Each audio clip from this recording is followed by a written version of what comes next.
sakitnya. Ya. Sepertinya nggak masalah mau sehat atau mau sakit. Yang jadi masalah itu apakah sehatnya atau sakitnya menghantarkan kita menjadi lebih baik atau tidak. Ya. Supaya lebih barokah dan kita juga doakan ya yang sedang sakit, yang sedang diberikan musibah ya, subhanallah. Negeri kita tercinta ini belakangan banyak sekali ya bertubi-tubi musibah ya, baik musibah yang betul-betul itu murni berupa musibah dari Allah ya, ataupun akibat kerusakan yang diperbuat oleh tangan manusia atau fasad ya. Tapi memang kalau kita perhatikan musibah yang porsinya sangat besar itu adalah karena kefasadan yang dibuat oleh manusia. Ya kita beristighfar kepada Allah, bisa jadi ya yang menghantarkan musibah itu penyebabnya adalah bukan orang lain tapi kita sendiri ya. Jadi jangan nunjuk orang ya. Bisa jadi kita penyebabnya ya. Kita beristighfar kepada Allah ya. Kita berdoa dulu teman-teman sama-sama bi barakatil Al-Fatihah. Auzubillahiminasyaitonirrajim. Bismillahirrahmanirrahim. Alhamdulillahirabbil alamin arrahmanir rahim maliki yaumiddin. Iyyaka na'budu wa iyyaka nasta'in ihdinas siratal mustaqim siratal ladzina an'amta 'alaihim ghairil maghdubi 'alaihim waladdallin. Amin amin ya rabbal alamin. Ya semoga Allah memperkenankan ya ampunan untuk kita semua dan Allah segera hapus duka dari tengah-tengah kita ya, baik berupa musibah apapun ya, termasuk wabah COVID ini ya teman-teman. Amin ya Allah ya rabbal alamin. Ya pagi ini kita mau ngapain ya, teman-teman mau ngapain ya? Kalau pagi ini ada di antara kita yang hadir karena pengen cari ketenangan ya, sebaiknya diluruskan niatnya. Kalau hari ini pengen hadir karena pengen dapat solusi atas masalahnya, silahkan diluruskan niatnya. Kalau hari ini pengen hadir karena pengen lihat Teh Yani, apalagi itu ya. Nah, itu luruskan lagi niatnya. Kenapa? Karena kalau yang dicari cuma itu hanya sementara. Tapi apa yang kita cari di sini? Carilah Allah di sini, teman-teman. Carilah Allah dalam hal ini, mintalah taufiknya. Karena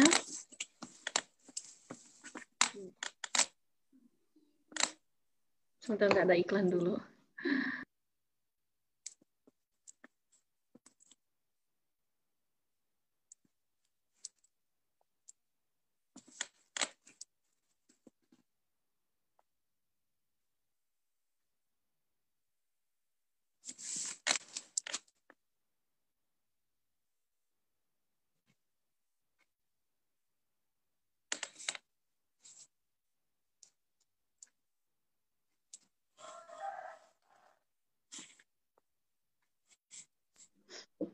Ya, alhamdulillah ya. Jadi teman-teman luruskan lagi niat kita ke sini ingin mencari Allah ya. Loh kok Allah dicari?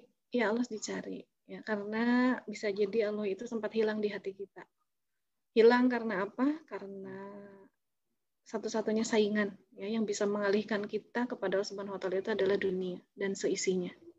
Dunia bisa bikin seseorang itu lupa diri, lupa daratan ya, akhirnya jauh ya, kita terlempar jauh kepada kesesatan yang kadangkala seringkali banyak yang setelah tersesat itu betul-betul tidak menemukan lagi jalan pulang ya. Nah, nauzubillah min zalik. Nah, di sini teman-teman kita berharap di forum ini ya, terutama saya pribadi gitu, kita menemukan jalan pulang itu. Ya, kita di masa lalu atau mungkin sekarang lagi tersesat ya. Kita melupakan Allah ya, kita begitu terjerumus ya ke dalam urusan duniawi, dan semoga di forum ini kita menemukan Allah lagi ya, karena kalau Allah sudah ketemu di sini maka yang kita cari kedamaian ya, ketentraman hati itu pasti akan kita temukan. Dan masya Allah ya, sebelum Allah ya begitu ya Allah menciptakan kita ya teman-teman, masya Allah, Allah itu sudah memberikan kepada kita itu satu potensi besar, satu alat ya, salah satu alatnya banyak sekali ya. Salah satu alat yang dengan alat ini sebetulnya harusnya manusia itu dengan mudah menemukan Allah. Ya, yang pertama apa? Akal, ya. Sudah sangat jelas ya bahwa akal ini adalah kemampuan untuk kita berpikir. Nah, ini adalah merupakan alat yang dengan alat ini seharusnya seorang manusia itu bisa menjangkau keberadaannya Allah. Salah satu alasan dari begitu banyaknya alasan yang mungkin bisa kita pahami ya, hikmah yang Allah berikan. Kenapa Allah berikan akal? Hakikatnya karena Allah ingin dikenal, ya. Karena Allah ingin menyampaikan kepada kita bahwa aku itu ada, ya. Bahwa aku dengan segenap kasih sayangku, ya, dengan segenap kemahaanku, ya, Allah ingin kita mengenalnya. Maka sebetulnya tidak ada keindahan yang lebih indah daripada kita bisa mengenal Allah. Itu nikmat yang luar biasa. Kenapa kita ada? Karena untuk mengenalnya. Dan Allah berikan satu alat kepada kita, ya, banyak alat, ya. Salah satunya itu adalah akal untuk bisa mengenalnya. Kemudian apalagi? Ada satu alat lagi. Ya. Ada satu alat lagi yang Allah berikan kepada kita supaya ketika ketika akal berhasil menjangkau keberadaan Allah beri satu alat lagi. Supaya apa? Supaya setelah akal menjangkau keberadaannya, dengan alat ini kita bisa mencintainya. Ya. Kita bisa merindukannya. Apa itu? Yaitu berupa naluri. Ya. Dalam hal ini terutama adalah naluri tadayun, ya, naluri beragama. Naluri ini kalau kita perhatikan hikmahnya apa? Hikmahnya adalah sebetulnya memudahkan manusia untuk menemukan Allah tadi. Ya. Naluri beragama itu penampakannya apa? Penampakannya adalah adanya kerinduan di hati kita, ya. Kerinduan atau rasa butuh terhadap sesuatu yang menurut kita itu memiliki kekuatan yang sangat besar, ya. Yang bisa menolong kita, yang bisa membantu kita, yang bisa bikin kita bahagia, yang bisa bikin kita berkeluh kesah, ya, tempat kita keluh kesah, tempat kita menyerahkan segala urusan, minta bantuan dan seterusnya. Itu adalah rasa yang muncul dari naluri beragama ini atau gerizah tadayun. Semua rasa ini Allah ilhamkan, ya, di dalam setiap diri manusia. Semata-mata untuk apa? Supaya, ya, rasa butuh tadi, ya, butuh terhadap sesuatu yang lebih hebat dari kita, ya, karena bagaimanapun dalam kehidupan kita pasti memerlukan, ya, bantuan, ya, bantuan dari sesuatu yang menurut kita punya kekuatan, punya kelebihan, ya. Nah, untuk bisa menemukan Allah, ya, dengan naluri dan akal ini. Cuma sayangnya, ya, ketika akal dan naluri ini tidak dibimbing dengan benar, terbimbing dengan benar, gitu ya, tersalurkan dengan benar, sifat akal dan sifat naluri ini dia pasti bekerja, ya, pasti akan mencari, ya, mencari jawaban, mencari pemenuhan, otomatis, ya. Nah, tadi sayangnya ketika tidak tertunjuki dengan benar, maka pemenuhannya akan di jalan yang salah.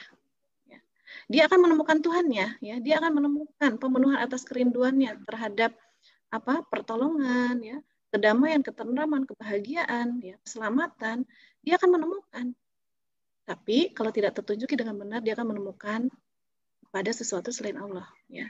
Dia pikir yang membahagiakan dia itu adalah uang. Dia pikir yang menyelamatkan dia itu adalah ikhtiar-ikhtiar dia. Dia pikir yang membuat dia damai itu adalah ya kesenangan-kesenangan duniawi. Tapi akhirnya apa? Ya. Kita bisa melihat ketika naluri ini tidak terpenuhi dengan benar, tidak tersalurkan dengan benar, maka yang terjadi adalah kebahagiaan, kesenangan, ya, kedamaian yang semu. Akan sebentar rasanya, hatinya tetap gersang, hatinya tetap garing, ya. Karena dipenuhi dengan sesuatu yang salah. Bahkan bisa jadi dia makin jatuh tersungkur kepada ketidakdamaian, ketidakbahagiaan. Karena segala sesuatu yang disandingkan, sesuatu yang dinisbatkan, sesuatu yang dipautkan kepada dunia, kepada selain Allah, maka siap-siap akan membuat hidup kita sengsara. Makin sengsara, makin pahit, makin sedih, makin gelap, makin banyak masalah. Dan itulah yang sekarang kita sedang rasakan, ya. Baik mungkin skala individu, ya. Saya yakin, bukan yakin, ya, karena manusia itu pasti punya masalah, banyak masalah. Apalagi secara luas, ya, secara umat. Dan ya umat manusia, ya, di seluruh dunia saat ini. Dalam keadaan yang begitu sempit hatinya. Bahkan yang rasanya sekarang dia itu merasa kuasa, ya, punya harta, punya kekuasaan, menguasai hajat hidup orang banyak dan seterusnya, mereka dalam kesempitan juga kok. Mereka khawatir, begitu khawatir semua yang sekarang mereka miliki itu akan hilang, ya. Makanya tidak berhenti mereka berikhtiar, ya, berikhtiar. Mereka bikin undang-undang yang istilahnya magerin, ya. Mager bukan malas gerak, tapi bikin pagar supaya kekuasaan mereka, kekayaan mereka, apa yang mereka miliki selama ini, kedudukan, ya, itu tetap terjaga, tetap mereka miliki. Sebetulnya mereka juga tidak tenang. Nah, karena itulah tadi, ketenangan yang mereka harapkan datang adalah berasal dari dunia. Tidak akan ada yang tidak akan ada yang betul-betul ya menenangkan secara hakiki. Nah, itu teman-teman. Jadi kembali ke niat awal kita tadi ya, kenapa kita kajian di sini? Karena kita ingin mencari Allah. Allah itu sangat mencintai kita. Sesuatu atau seseorang ya atau siapapun ketika merasakan sebuah cinta akan ada satu rasa lagi yang mengikutinya, yaitu rasa rindu. Nah, begitupun dengan Allah. Kecintaan dan kerinduan kepada kita itu tidak ada tandingan ya rasanya, gitu ya. Nah, sehingga teman-teman dan jiwa kita sebetulnya selama ini ya dengan adanya Gaurizah Tadayun tadi, naluri beragama tadi, jiwa kita sebetulnya selama ini merindukan Allah, ya. Hanya tadi saja kita salah dalam selama ini mungkin salah dalam memenuhi Gaurizah tadi sehingga kita merasa seolah merindukan hal lain selain Allah. Padahal teman-teman jiwa kita jauh di lubuk hati kita sebetulnya sedang merindukan Allah Subhanahu wa taala, ya.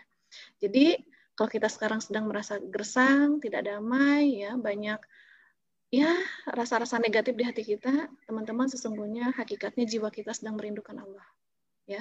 Hanya saja karena kita tidak mengenalnya, hanya saja kita belum mencintainya, sehingga kerinduan kepada Allah itu belum muncul. Nah, mudah-mudahan di forum ini ya kita bisa sedikit demi sedikit untuk menumbuhkan, ya, menanam, merawat ya untuk supaya rasa cinta dan rindu kepada Allah itu terus tumbuh. Nah, jadi intinya apa? Niatkan di sini kita sebetulnya sedang mencari Allah, ya. Dan insya Allah kebahagiaan yang hakiki akan kita dapatkan. Ya, karena apa? Karena kita sudah mencintai sesuatu yang benar dan merindukan sesuatu yang benar, yaitu Allah Subhanahu wa taala. Maka cinta inilah dan rindu inilah yang insya Allah akan menginspirasi. Ya, sesuai dengan tema kita, inspiring love, ya, cinta menginspirasi. Karena satu-satunya motivasi yang terbesar dalam kehidupan kita itu adalah sebetulnya kecintaan kita kepada Allah. Kalau motivasi kita dalam berbuat adalah harta ada habisnya. Kecintaan sesuatu yang mendorong kita berbuat adalah karena ingin dipuji, pujian juga akan ada habisnya. Atau yang mendorong kita untuk berbuat adalah hal-hal lainnya, maka semua itu akan ada habisnya. Tapi ketika yang mendorong kita itu adalah Allah, mendorong kita dalam berbuat adalah Allah, itu adalah motivasi yang hakiki. Kenapa? Karena Allah itu tidak pernah hilang. Tidak pernah tidak ada. Allah itu selalu ada. Maka teman-teman, kasihanilah jiwa kita yang selama ini sedang merindukan Allah Subhanahu wa taala, ya. Semalam pun ya beberapa hari ini pun sepertinya begitu. Rasanya saya pribadi tuh gersang gitu ya hatinya. Kok makin jauh sama Allah. Nah, sebetulnya saat itu teman-teman jiwa kita sedang sungguh-sungguh merindukan Allah. Maka ketika hati merasa gersang, ambillah wudhu, ya, bersujudlah kepada Allah, sampaikan sama Allah, ya Allah, hamba begitu merindukanmu. Karena mungkin rasa gersang itu juga bisa jadi sengaja Allah tanamkan di hati kita supaya kita mengingat lagi bahwa Allah sedang merindukan kita, ya, insya Allah. Nah, itu teman-teman yang mudah-mudahan bisa kita temukan ya di dalam kajian ini. Nah, maaf ya pagi-pagi udah bikin baper. Nah, begitupun yang pernah dirasakan Rasulullah SAW. Ya, teman-teman, Rasulullah pernah merasakan apa yang kita rasakan mungkin saat ini ya, begitu gersang, ya, begitu rasanya kehidupan beliau tuh gelap sekali gitu ya. Menyampaikan saat itu, di kala itu Rasulullah hampir-hampir rasanya ingin mati saja, ya. Nah, kok Rasulullah begitu? Ya Rasulullah manusia.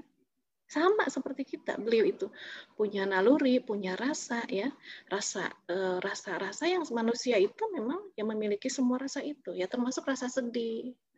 Kapan itu terjadi? Yaitu ketika beliau merasa sedang ditinggalkan sama Allah. Ya, saat itu kapan terjadi? Yaitu ketika ya tidak lama setelah Rasulullah SAW itu mendapat wahyu yang pertama. Ya, wahyu yang pertama di surat apa teman-teman? Surat Al-Alaq. Ya. Nah, tidak lama setelah itu Rasulullah kan senang ya, beliau diangkat, dipilih oleh Allah sebagai Rasulnya. Ternyata tidak lama setelah itu Jibril tidak pernah datang lagi. Jibril tidak pernah datang lagi. Rasulullah bingung, Rasulullah bersedih ya, bahkan dikatakan kurang lebih 6 bulan saat itu. Rasulullah kebingungan, bersedih, bahkan ada yang meriwayatkan bahwa Aisyah Khadijah ya mengatakan kepada Rasulullah, mungkin Allah tidak menyukaimu ya wahai suamiku, ya kurang lebih begitu perkataannya. Pokoknya intinya saat itu Rasulullah begitu merasa sedih ya. Kenapa wahyu tidak turun lagi? Apakah Allah membenciku?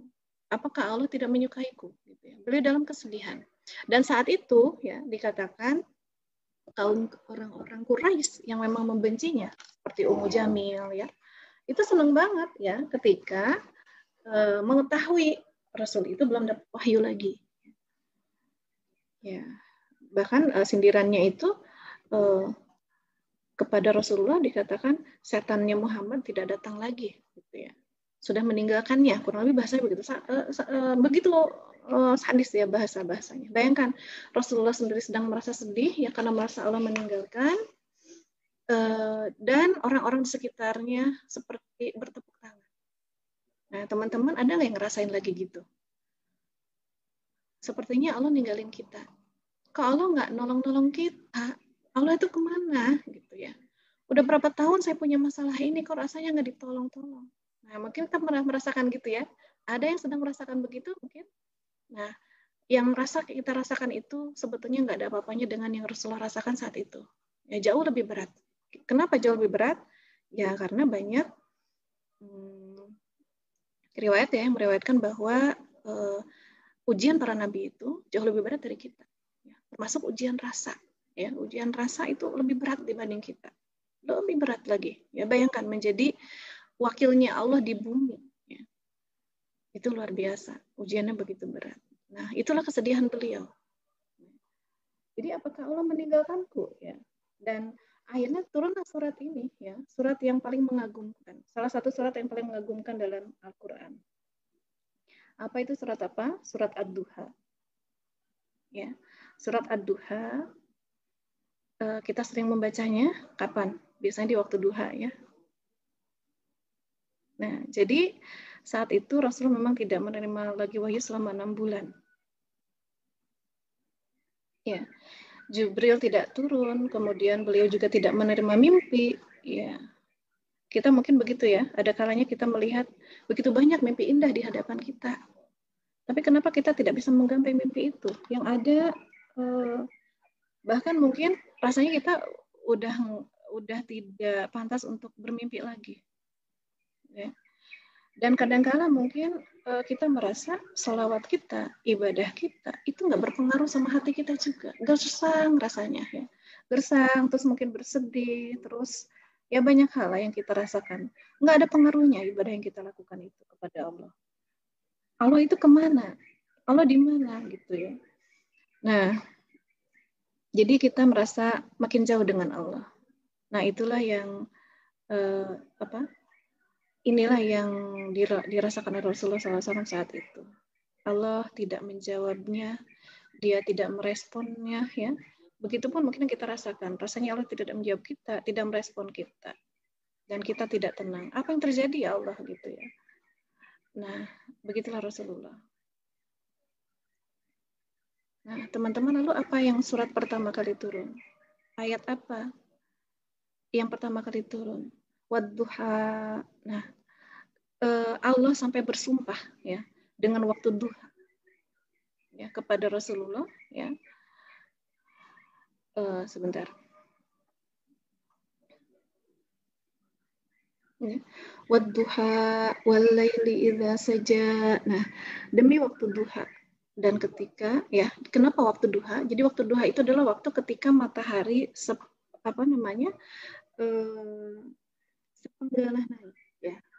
Nah, teman-teman, saya pernah menyampaikan ya bahwa ketika Allah Subhanahu wa taala menyebutkan nama benda dalam Al-Qur'an, itu salah satu hikmahnya adalah Allah ingin kita memperhatikan hal itu, benda tersebut. Perhatikan, ikra ya benda tersebut. Nah, yang Allah di sini apa? Waktu duha. Allah ingin kita memperhatikan waktu duha. Nah, ini sebetulnya teman-teman bahasa yang sangat indah dari Allah Subhanahu wa taala. Ini adalah surat yang sangat indah dari Allah Subhanahu wa taala. Kenapa? Karena kalau kita menelaah ya apa yang ada di waktu duha, nah ini adalah sebetulnya harusnya menjadi motivasi yang luar biasa bagi seseorang yang sekarang mungkin lagi depresi ya, lagi banyak masalah. Entah masalah sama anak, sama suami, sama mertua ya, masalah pekerjaan, masalah kesehatan atau masalah apapun. Nah, ini harus menjadi motivasi yang sangat tinggi. Kenapa? Ya Allah tidak mungkin salah memilih kata. Ya. Dan kalimat inilah yang membuat Rasulullah itu langsung bahagia, langsung bersemangat lagi, langsung penuh harap lagi kepada Allah, yaitu roja ya. Penuh harap kepada Allah Subhanahu wa taala. Kenapa? Karena teman-teman coba, ada apa sih di waktu duha? Ya, di waktu duha itu adalah waktu-waktu sebetulnya kalau kita perhatikan itu adalah waktu yang sangat indah ya. Waktu di mana badan kita lagi seger-segernya harusnya ya. Waktu di mana matahari sedang menghangatkan tubuh kita ya. Waktu di mana burung-burung sedang berbunyi ya.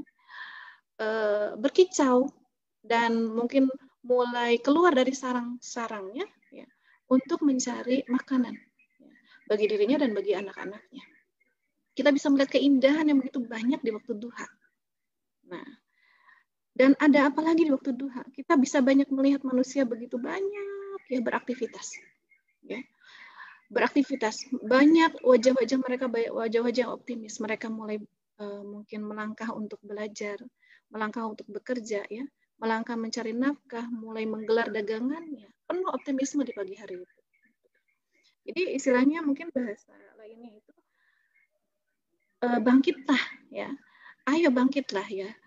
Allah di sini khusus ya pada Rasulullah, Allah bersumpah demi waktu bahwa aku tidak meninggalkanmu Muhammad. Lihatlah ya, lihatlah hari yang begitu indah ini. Ada aku di sana. Gitu.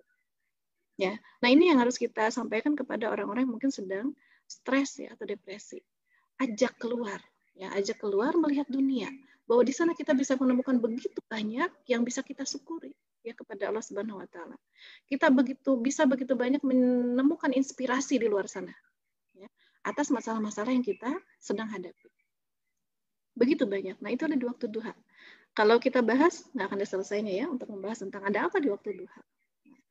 Kemudian ayat berikutnya walaili idza saja ya, dan demi malam apabila telah sunyi. Nah, ada apa dengan malam? Nah, kita juga diminta untuk mengikra ya, memperhatikan ada apa dengan malam apabila telah sunyi saja ya, sunyi. Karena malam itu memang kesunyian.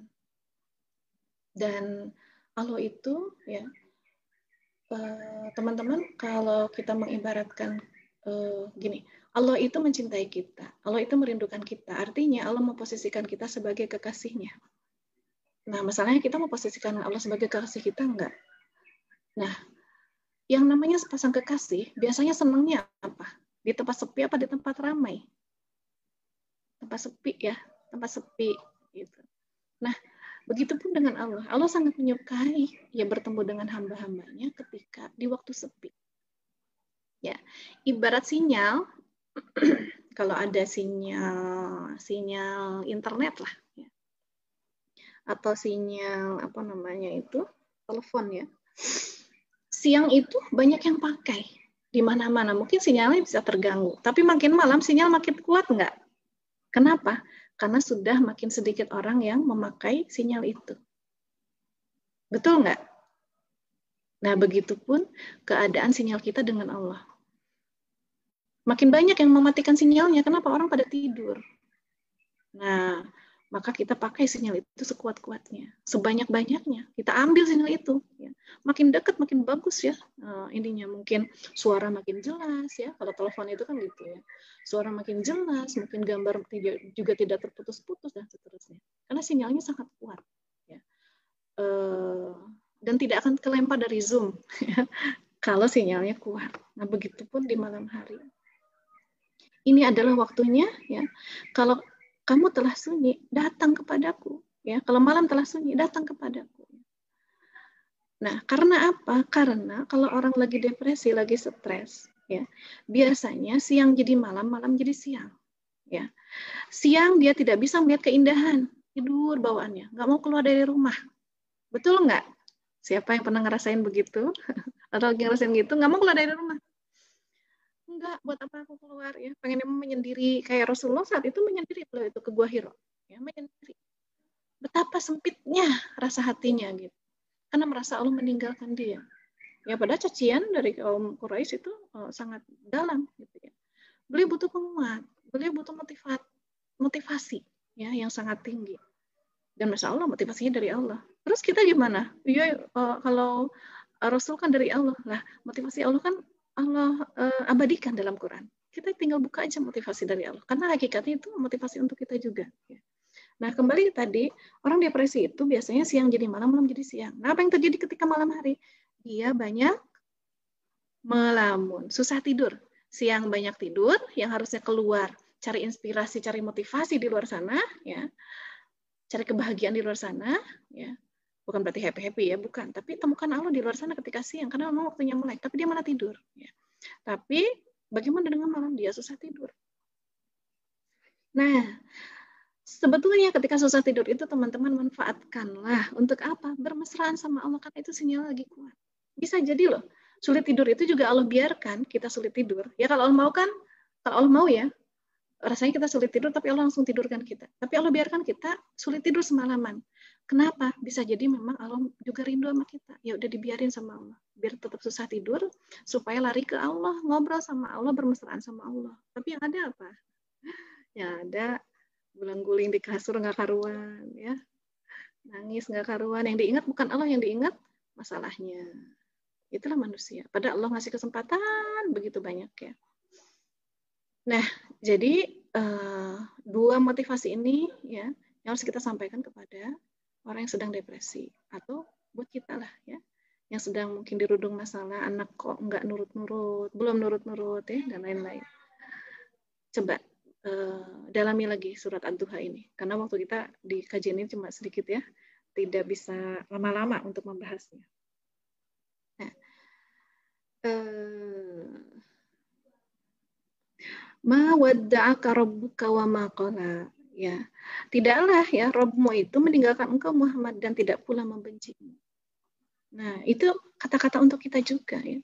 Aku itu tidak meninggalkanmu, wahai hambaku. Aku ada dan aku tidak membencimu. Aku tidak membencimu. Karena ada orang-orang yang dalam kondisi sedang banyak masalah itu merasa ketika Allah tidak menolongnya, mungkin ya aku dibenci sama Allah. Ya, Allah nggak akan nolong aku deh kayaknya. Ya. Aku tuh emang banyak salahnya, banyak dosanya gitu ya. Aku tuh memang tidak disukai lah sama Allah. Apa sih? Aku mah apa tuh gitu ya. Ada yang seperti itu. Bahkan saya pernah mendapati kasus ada yang memang dia saking merasa bersalahnya ya, pernah bikin dosa besar lah.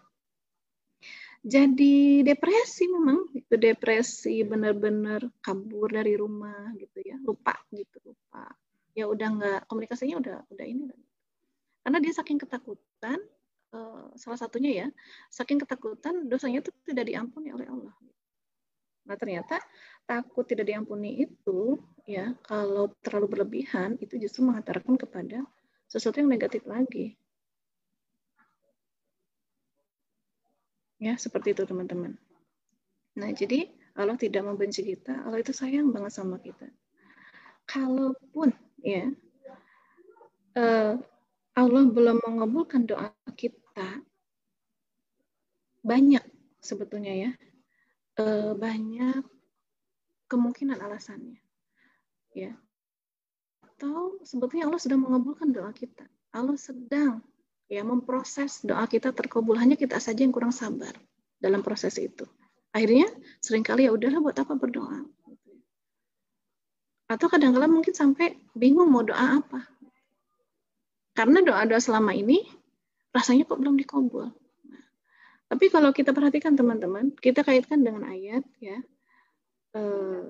Inna ma'al usri yusra. Sesungguhnya bersama kesulitan ada lebih dari satu kemudahan. Ya. Usri itu satu kesulitan, yusra itu lebih dari satu. Nah, jadi bersama. Jadi ketika ya, kalau namanya bersama itu ya bersama, bukan ba'da ya. Ini ya muncul ya ini ngikutin, enggak, bersama itu barengan gitu. Nah, apa kemudahan dari Allah itu teman-teman ya? Allah nggak ninggalin. Apa kemudahan dari Allah? Kemudahan dari Allah itu dengan tetapnya berdetaknya jantung kita, dengan mudahnya pernafasan kita, dengan terusnya Allah jaga tubuh kita supaya kita mungkin kalau lagi berhutang bisa cari pinjaman utang lagi. Itu juga kemudahan loh. Ya. Bisa berjalan, bisa ketik WA, SMS, bisa apa? Itu kemudahan juga. Coba udah mau berhutang, nggak bisa jalan, nggak bisa ngedip, nggak bisa apa, itu kan. Tapi Allah mudahkan. Bahkan Allah hadirkan mungkin kita ya, Allah hadirkan sahabat-sahabat salihah kita yang menguatkan. Itu kemudahan dari Allah. Nggak ada yang kebetulan Allah hadirkan sahabat-sahabat salihah kita yang menguatkan kita.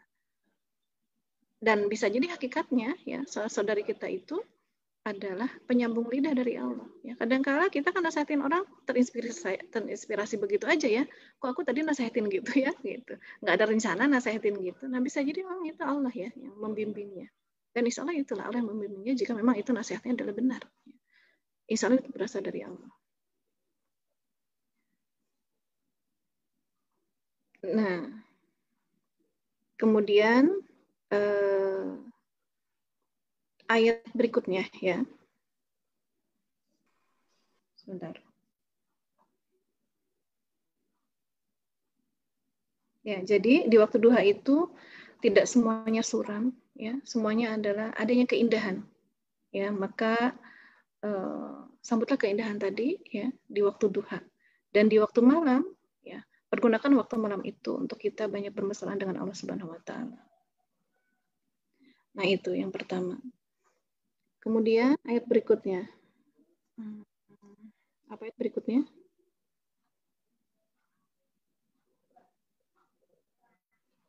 Walal akhiratu ya khairul laka minal ula. Nah, di sini Allah Subhanahu wa taala menyampaikan kepada kita apa teman-teman? Yang Allah sampaikan. Ya. Ini adalah motivasi yang jauh-jauh lebih motivasi yang sangat-sangat mendalam ya dari Allah Subhanahu wa taala untuk kita. Artinya apa? Wahai hambaku, enggak ada apa-apanya masalahmu itu. Yang engkau rasakan saat ini ya, kesedihan, kepedihan, mungkin ya Rasulullah itu dihina, dicaci maki oleh orang Quraisy yang membencinya ya. Dan bayangkan teman-teman yang membencinya itu adalah kalangan keluarganya sendiri. Coba teman-teman dibenci sama seluruh keluarga. Cuma satu mungkin atau dua ya keluarga yang mendukung. Apa yang dirasakan? Pasti kesedihan ya. Pasti kesedihan. Pas ngumpul arisan keluarga, semuanya membenci kita, mencaci kita, memaki kita. Apa jadinya rasanya? Ya. Nah, itu yang dirasakan Rasulullah. Tapi kata Allah ya, sesungguhnya ya, walal akhiratu khairul laka minal ula. Sesungguhnya yang kemudian itu lebih baik bagimu daripada yang permulaan. Ya. Akhirat lebih baik. Apa yang kita rasakan saat ini teman-teman, sungguh ya demi Allah ya. Allah berjanji bahwa Allah akan menggantinya ya. Akan menggantinya dengan yang jauh-jauh lebih baik di akhirat nanti. Akhirat itu adalah keindahan yang tidak bisa kita bayangkan ya. Bagaimana sepintar-pintarnya manusia untuk menggambarkan keindahan yang paling indah di muka bumi ini, maka akhirat itu jauh lebih indah daripada itu. Bahkan seperti yang pernah saya sampaikan, ya, bahwa bentar.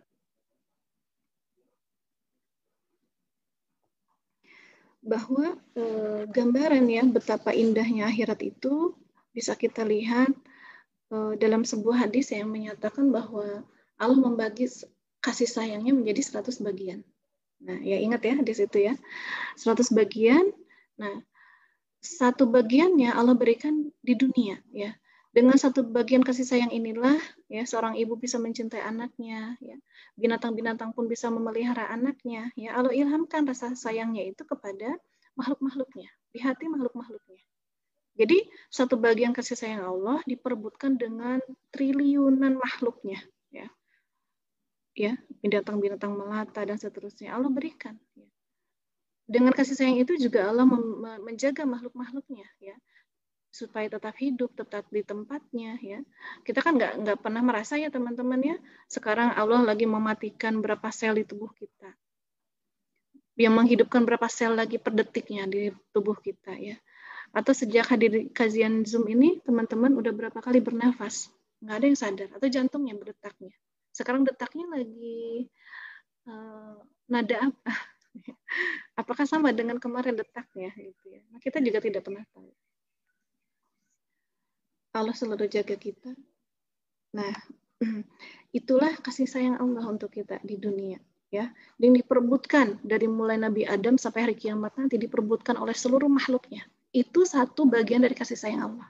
Nah, Allah kemudian mengatakan 99 bagiannya Allah berikan di mana? Di akhirat. Teman-teman bayangkan, satu bagian saja manusia itu bisa lupa diri. Ya, jadi jatuh cinta sama dunia dengan keindahannya. Bagaimana yang 99 bagian di akhirat itu? Dan 99 bagian itu hanya diperebutkan segelintir manusia saja. Bayangkan. Apakah kita akan mengganti semuanya itu dengan dunia yang fana ini ya? Kita mau menyerahkan ya, kita mau menukar ya, apa yang akan kita dapatkan di akhirat itu dengan ya dunia ini. Nah, maka teman-teman di ayat ini adalah motivasi dari Allah Subhanahu wa taala bahwa apa yang kita rasakan, kepedihan ya, bersabarlah, maksud Allah itu begitu, sabarlah hadapi. Ya. Aku juga ada kok, nggak ninggalin kamu. Gitu. Maka bersabarlah hadapi, dan aku berjanji akan mengganti kelak ya di akhirat nanti dengan yang jauh-jauh lebih baik daripada apa yang kamu rasakan saat ini. Bahkan saya pernah dapat sebuah hadis ya teman-teman, ya mudah-mudahan jadi motivasi kita bahwa keadaan manusia itu di akhirat nanti Allah perlihatkan ada satu pahala ya yang luar biasa pahalanya itu. Sampai manusia ketika melihat pahalanya itu dia ingin dikembalikan ke dunia. Ya. Apa katanya? Bahwa seandainya aku dikembalikan ke dunia, kurang lebih ya bunyi hadisnya itu. Seandainya aku dikembalikan ke dunia, aku rela kok ya. Mau hidup sepedih apapun gitu ya. Sampai kalaupun tubuhku diiris-iris, aku rela.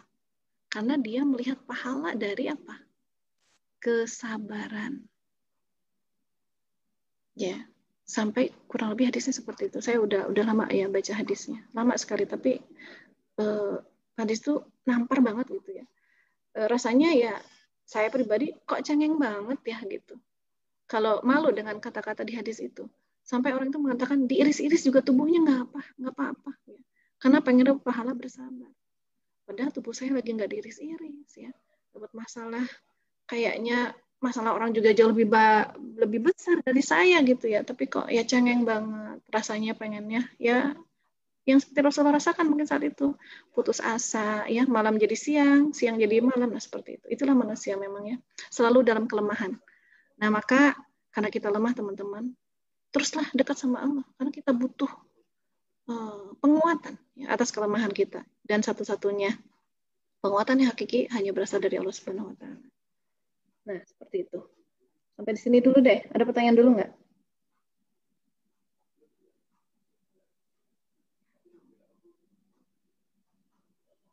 Ibu-ibu, Kamarana?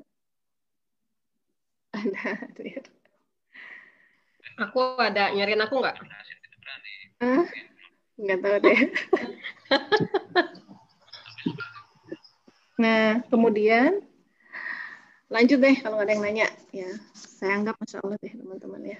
karena memang udah biasalah mendengar ini ya. Ini hanya review saja atas apa yang kita pernah dengar selama ini ya dari kajian ustadz-ustadz di luar sana ya. Ustadz yang luar biasa. Nah, kita review saja, reminder saja saat ini. Nah, kemudian teman-teman, ayat berikutnya apa?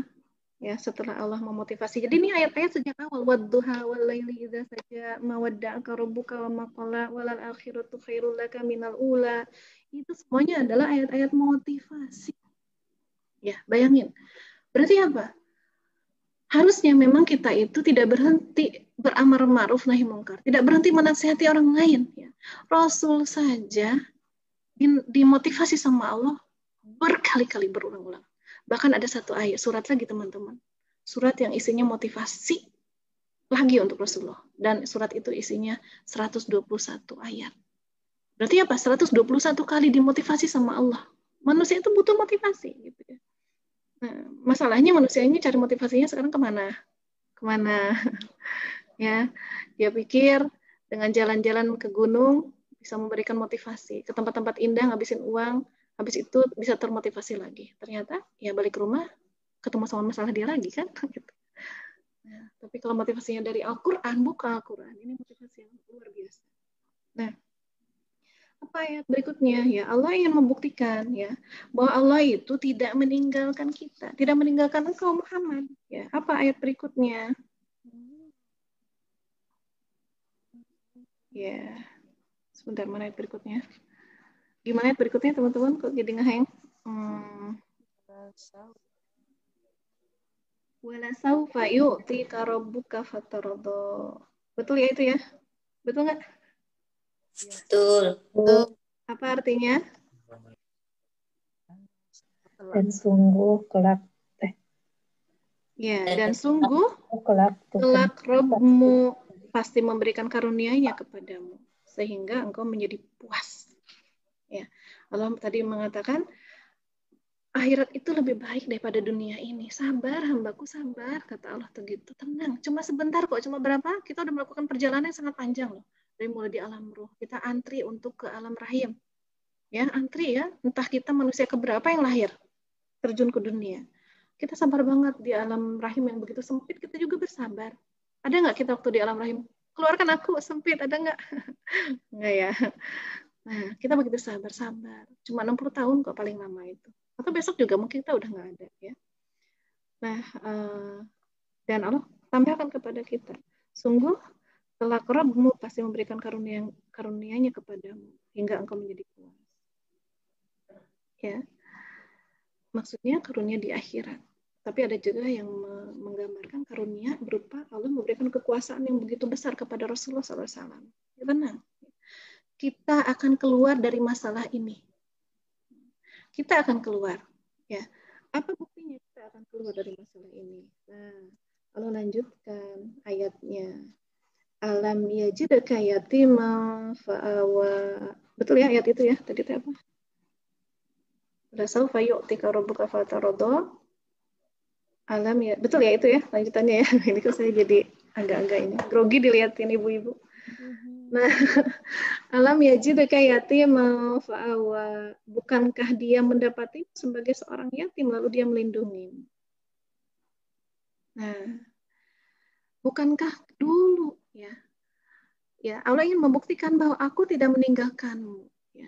Buktinya apa? Dulu kamu yatim, tapi aku melindungimu dengan cara apa? Allah hadirkan ya, kan ayahnya sudah meninggal ya ketika di kandungan ibunya, kemudian ibunya juga meninggal ketika Rasulullah kurang lebih berusia 6 tahun ya.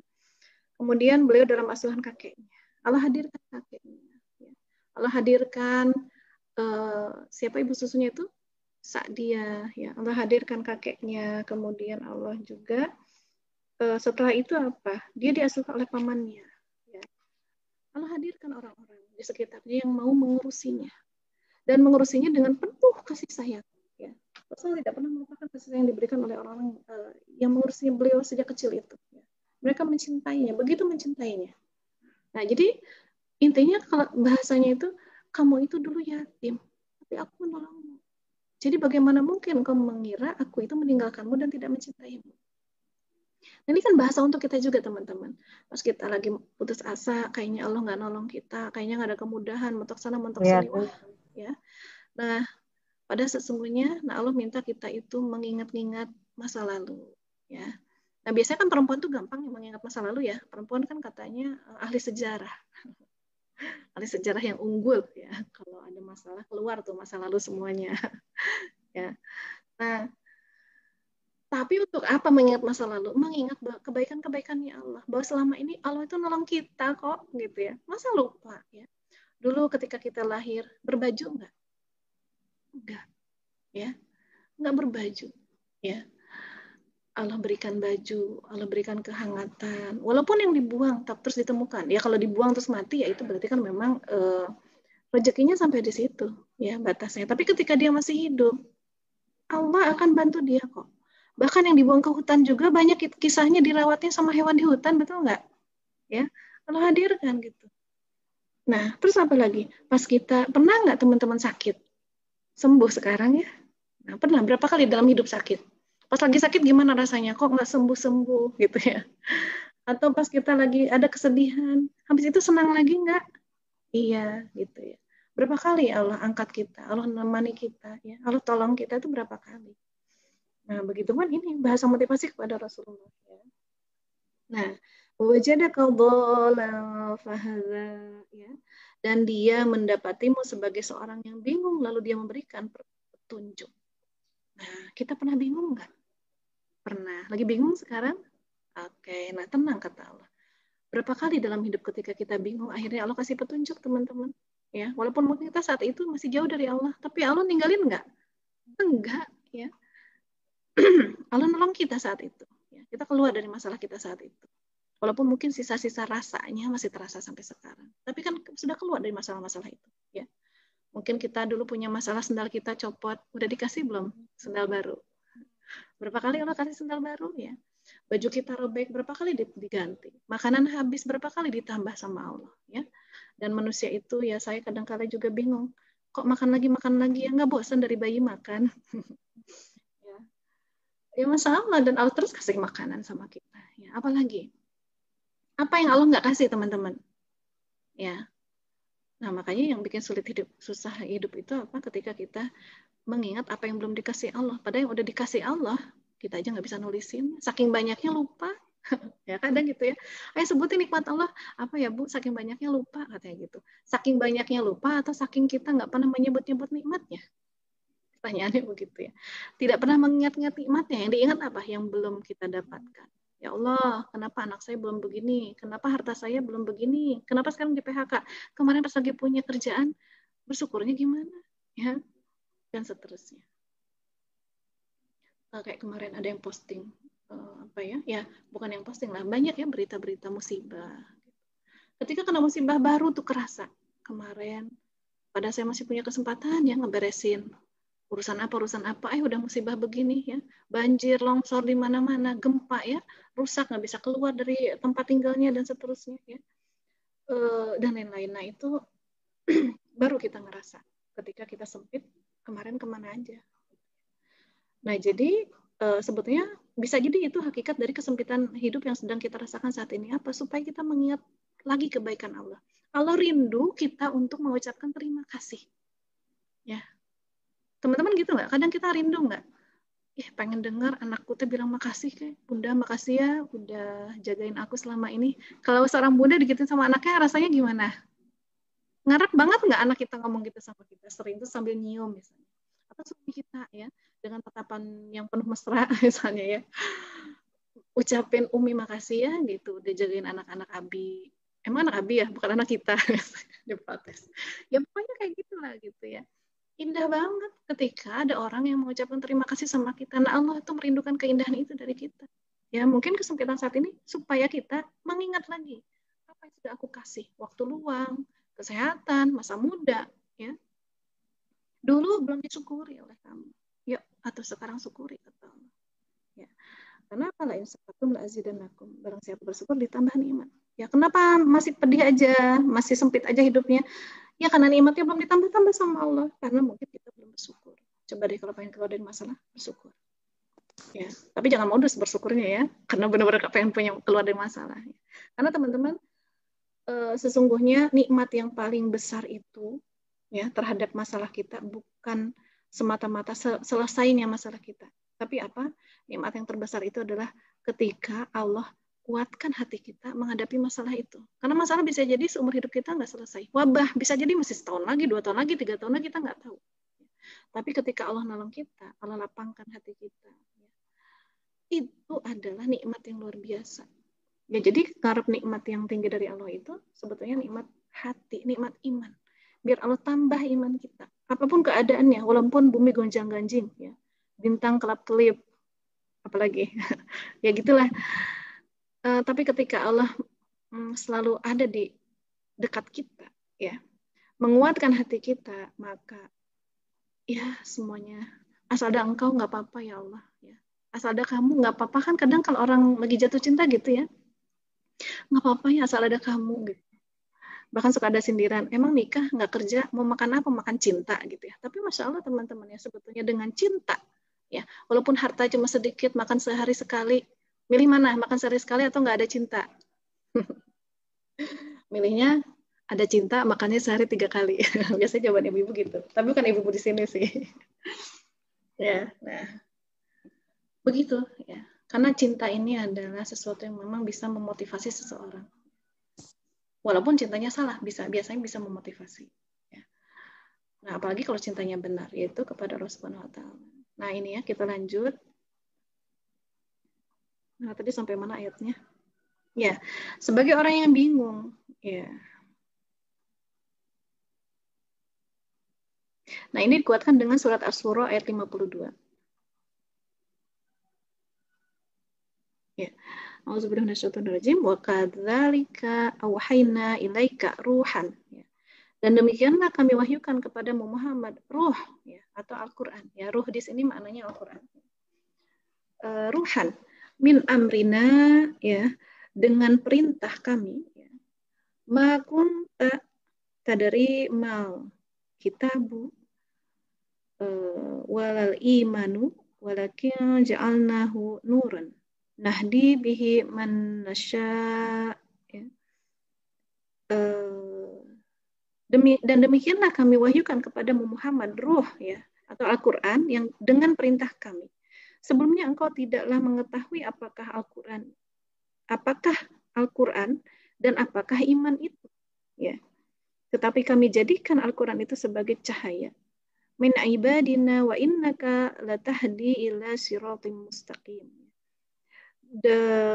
Tetapi kami jadikan Al-Quran itu cahaya. Dengan itu kami berikan petunjuk siapa yang kami kehendaki di antara hamba-hamba kami. Ya.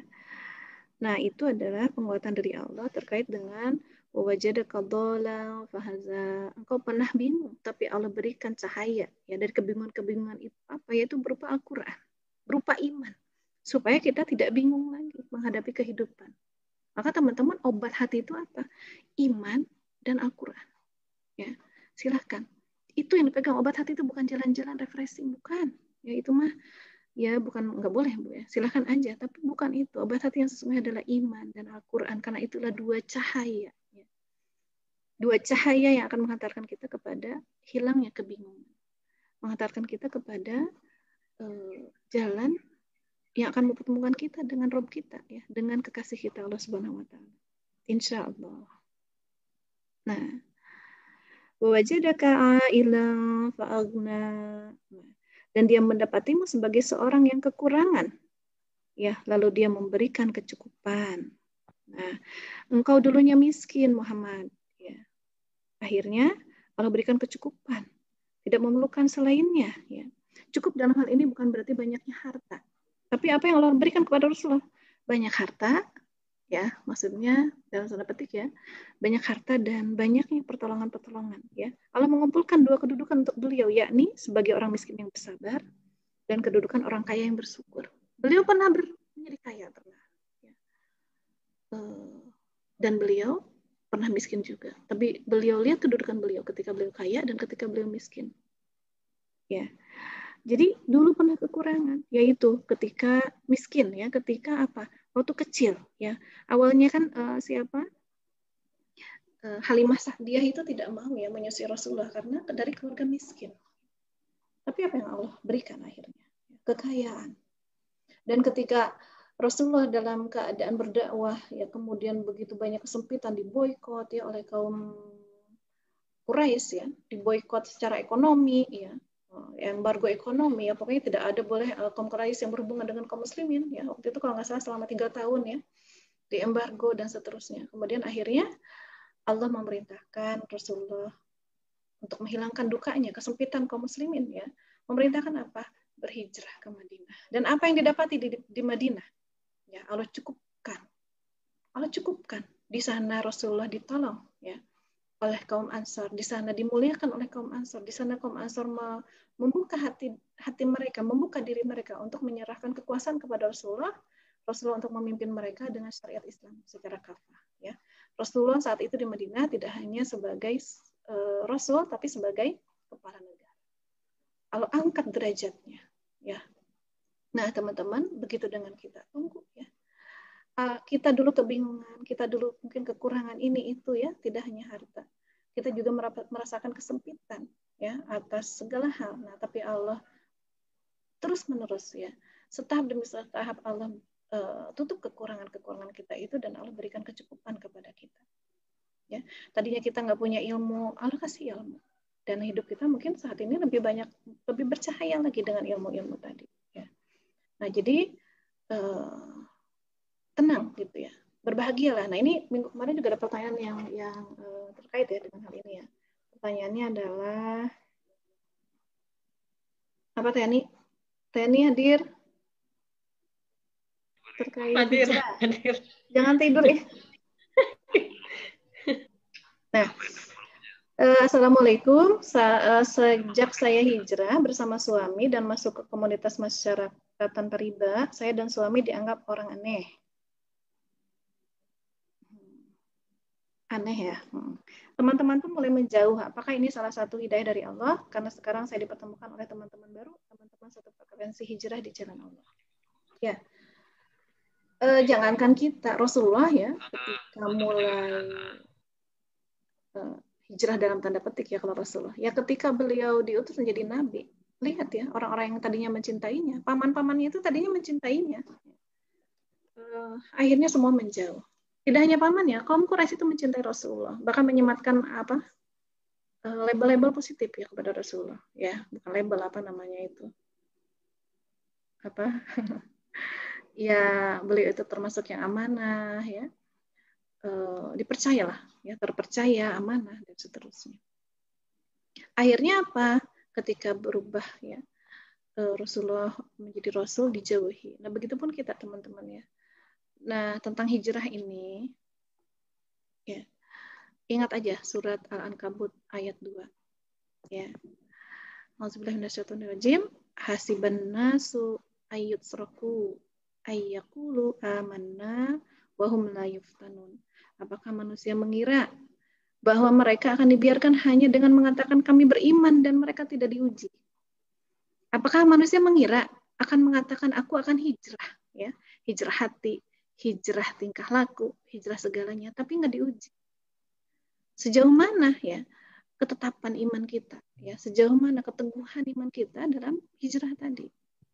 Nah, dan wajar ya ketika hijrah kita dijauhi orang-orang yang mungkin selama ini jadi sahabat kita, sahabat dalam kemaksiatan, ya sahabat dalam teman-teman sosialita yang mungkin ya ngajak riba, ya ngajak ngeriba, ngajak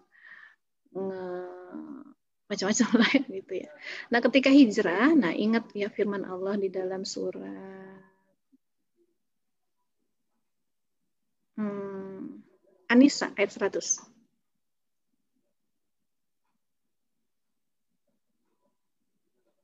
Ya, auzubillahi minasyaitonirrajim. Wa may yuhajir fi sabilillah ya. Barang siapa berhijrah di jalan Allah. Yajid fil ardi muragaman. niscaya mereka akan mendapati di bumi ini tempat hijrah yang luas, kasiron, ya, dan rezeki yang banyak, wasa'atan, ya. Jadi saya langsung lihat terjemahannya teman-teman ya. Dan barang siapa berhijrah jalan Allah, niscaya mereka akan mendapatkan di bumi ini tempat hijrah yang luas. Ya, Allah akan luaskan. Nah, kayak Rasulullah, ketika Rasulullah berhijrah ke Madinah, Madinah itu luas nggak teman-teman? Yang tadinya sempit ya, ke sana mau dibunuh, ke sini mau dibunuh di Mekah itu. Ketika berhijrah, Allah berikan tempat hijrah yang luas. Madinah itu begitu luas ya teman-teman, dan rezeki yang banyak. Betul nggak? Begitu sampai di Madinah, kelaparan nggak? Kaum muhajirin yang tadinya berhijrah betul-betul meninggalkan semuanya.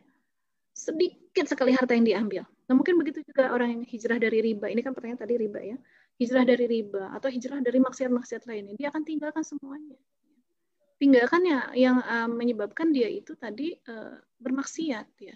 Mungkin dia harus meninggalkan dulu teman-temannya yang selama ini memang ngotot-ngototan untuk ngajak bermaksiat. Ya. Tapi apa? Allah janji kepada kita akan ada tempat hijrah yang luas. Kita pengen hijrah ya, pengen lebih baik lagi. Allah luaskan tempat kita mencari ilmu, betul nggak? Ada Zoomiyah ini, Allah luaskan, Allah mudahkan kuotanya, Allah mudahkan sinyalnya dan seterusnya. Allah luaskan segalanya untuk memudahkan kita hijrah menjadi lebih baik. Ya, dan Allah apa? Datangkan teman-teman satu frekuensi. Teman-teman yang akan menguatkan hijrah kita. Tiba-tiba dulu juga saya begitu. Waktu sekolah itu ya pertama kali berjilbab ya. Ya sebelum berjilbab ya teman-temannya ya gitu-gitu aja ya ngajakin gitu-gitulah gitu ya. Tapi setelah berhijrah ya di sekolah itu memang sudah ada beberapa teman yang sudah duluan hijrah ya. Nah ketika saya mulai pakai kerudung itu, nah teman-teman itu mendatangi sendiri gitu ya, mendatangi sendiri, ngajak kajian dan seterusnya ya. Masya Allah, mudah-mudahan mereka dapat pahala ya atas ikhtiar mereka saat itu gitu ya. Allah itu baik banget sama kita ya. Pokoknya teman-teman niat hijrah akan dimudahkan, diluaskan ya. Allah akan hadirkan teman-teman solihah, teman-teman yang dia itu menyayangi kita gitu ya. Kenapa bukti sayang? Dia akan nasihatin kita ketika kita mulai lalai lagi. Ayo ya. Mungkin kadang-kala ketika kita dinasehati ketika lalai, ada rasa segan dulu, apa dulu gitu ya. Karena kita sendiri mungkin sedang berjuang untuk proses hijrah tadi. Tapi yakinlah bahwa nasihat-nasihat dari sahabat kita itu adalah nasihat-nasihat yang muncul dari rasa sayang. Ya. Dan bisa jadi mereka pun menasehati untuk menguatkan diri mereka sendiri dalam proses hijrahnya itu. Dan kemudian Allah berikan rezeki yang banyak. Ya, kaum Ansor saat itu tidak ada yang kelaparan. Salah satu yang Rasulullah lakukan ikhtiarnya apa? Mempersaudarakan antara kaum Muhajirin dan Ansor. Artinya apa? Untuk apa? Hikmahnya adalah menjamin tidak ada yang tidak punya tempat tinggal, tidak ada yang tidak makan dan minum. Dan apa sambutan kaum Ansor? Bayangin ya, bisa jadi nih kalau kita nih, misalnya nih sekarang lagi musibah, dari Kalimantan disuruh hijrah ke Bogor, misalnya di saya. Saya nggak ngebayangin apakah orang-orang di Bogor ini semuanya akan seperti orang Ansor. Silakan tinggal di rumah saya. Bisa jadi sekarang mikirnya apa? Aduh lagi wabah gini, betul nggak? Aduh bisa jadi mereka mah jorok gitu ya awalnya gitu ya. Aduh gitu ya. Nanti privasi saya gimana begitu nggak mikirnya. Tapi kenapa kaum Ansor tidak berpikir begitu? Karena kecintaan mereka kepada Allah yang begitu luas ya, begitu mendalam. Akhirnya mereka mau dipersaudarakan. Bahkan ada yang sampai membagi hartanya, ya, membagi istrinya pun ada. Waktu itu memang belum ada larangannya, membagi istri. Seperti itu. Nah, dan bayangin menjadi istrinya. Coba kita misalnya istri dari seseorang, terus kata suami kita ke sahabatnya, sok mau pilih istri yang mana gitu ya. Perasaan kita gimana alamnya sebagai istrinya? Kamu gak cinta sama aku apa gitu ya. Gitu, tapi lihat kaum Ansor. Ada riwayat istrinya protes ketika suaminya menawarkan kepada sahabat muhajirinnya. Saya belum mendengar ceritanya ya. Istrinya protes, demo gitu sama suaminya. Karena memang istrinya lebih dari satu ya. Tapi saya belum mendapat riwayat sampai saat ini istrinya demo karena suaminya melakukan itu ya, menawarkan. Nah, barang siapa keluar dari rumahnya dengan maksud berhijrah karena Allah dan Rasul-Nya, kemudian kematian menimpanya sebelum sampai di tempat tujuan, maka sungguh pahalanya telah ditetapkan di sisi Allah, dan Allah Maha Pengampun, Maha Penyayang. Nah, artinya apa teman-teman? Memang hijrah itu adalah suatu proses. Ya, suatu proses yang harus kita jalani tahap demi tahap. Ya, kita pengennya kan 100% hijrah itu, betul nggak? Nah, tapi bertahap, mungkin nanti langkah kelima Allah kasih ujian. Ya, ujian dan kita keburu meninggal misalnya. Baru di langkah kelima.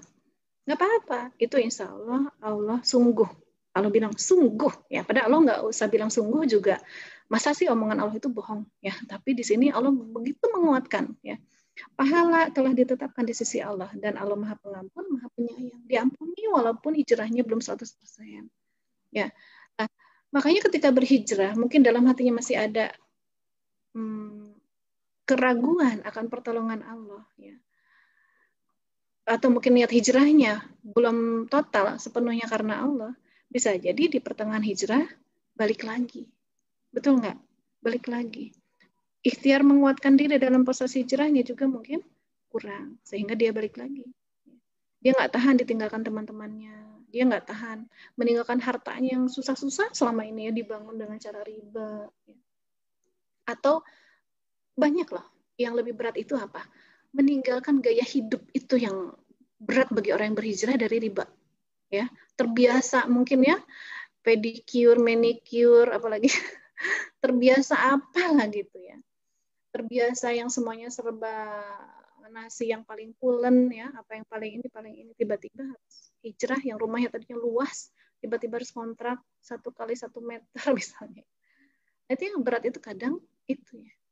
Gaya hidupnya. Nah, yang gagal itu biasanya apa? Gaya hidupnya yang tidak mengikuti proses hijrahnya. Saya beberapa kali juga banyak ya mendapati yang seperti itu. Dalam proses hijrahnya yang gagal itu, yang bukan gagal ya, yang berat itu tadi memproses gaya hidup, ya mengikuti proses hijrahnya itu yang agak berat. Nah, itu teman-teman ya jawaban dari pertanyaan kenapa ditinggalkan ya, insya Allah itu sebetulnya Allah sedang bersihkan supaya kita fokus dalam hijrah kita. Allah ganti dengan teman-teman yang lebih baik, harta yang lebih baik ya, dan pasti akan diluaskan rezekinya, akan diganti ya, walaupun mungkin sekarang masih merintis, masih jualan combro gitu ya, habis ninggalin riba gitu ya, sekarang baru masih jualan combro yang mungkin combronya juga sehari masih nyisa ya, nyisanya nggak tanggung 50 biji, akhirnya kita sedekahin. Nah, itu sebenarnya juga nikmat dari Allah. Berarti hari itu rezeki kita adalah dikasih kesempatan bersedekah ya, pengen dapat rezeki combronya beres, combronya laris, atau kesempatan sedekah ya, pastinya harusnya kalau mikirnya akhirat bukan dunia, dia justru senang combronya disedekahkan karena dia yakin pahalanya dan dia yakin akan diganti dengan dengan sesuatu yang jauh lebih baik. 6:30 ternyata ya. Mangga ada pertanyaan nggak teman-teman? Dibuka dulu Tani. Saya ada pertanyaan. Ada ya. Tapi pertanyaan ada. Belum dibahas ya. Maaf ya teman-teman, saya kemarin janji mau membahas di grup. Tapi ya qadarullah belum dimaafin. Mungkin kurang sajennya Bu Dewi, jadi belum bisa itulah membahas. Yang ngasih sajen itu harusnya rutin. Pintar-pintarlah teman-teman untuk memberikan sesajen. Udah kayak tahu. Serem. Udah ya. Bu Dewi, ini ada yang bertanya dari teman kita, insya Allah dari Zoom ya. Pertanyaannya adalah, gimana agar kita bisa berdamai dengan kesalahan masa lalu yang sangat banyak sehingga ketika Allah kasih kesempatan dan kenikmatan yang bertubi-tubi justru membuat semakin merasa malu karena betapa Allah sangat Rahman dan Rahim. Saat sholat malam makin baper karena Allah masih mudahkan saya untuk bersujud. Termasuk dipertemukan sahabat solihah di MSH. Apakah dosa perasaan ini teh merasa nggak pantas tapi juga takut ditinggal? Kecepatannya bacanya ya. Kayak bingung sih.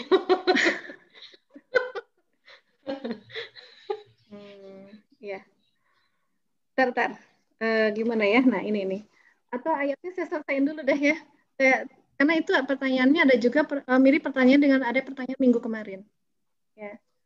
Mudah-mudahan kita ada kesempatan membahas. Nah, Maaf ya, yang ini. Bentar. Nah, kita lanjutkan. Tadi sampai ayat mana, teman-teman? Nah, tuh kan, sampai ayat mana? Yuk, ada yang nyatet nggak? An-Nisa ayat 100. Maksudnya surat Ad-Duhanya sampai mana? Oh, aduh kayak 8, Bu. sekarang 8. 8. Yang gimana bunyinya? 8. Wala saupaya rubo.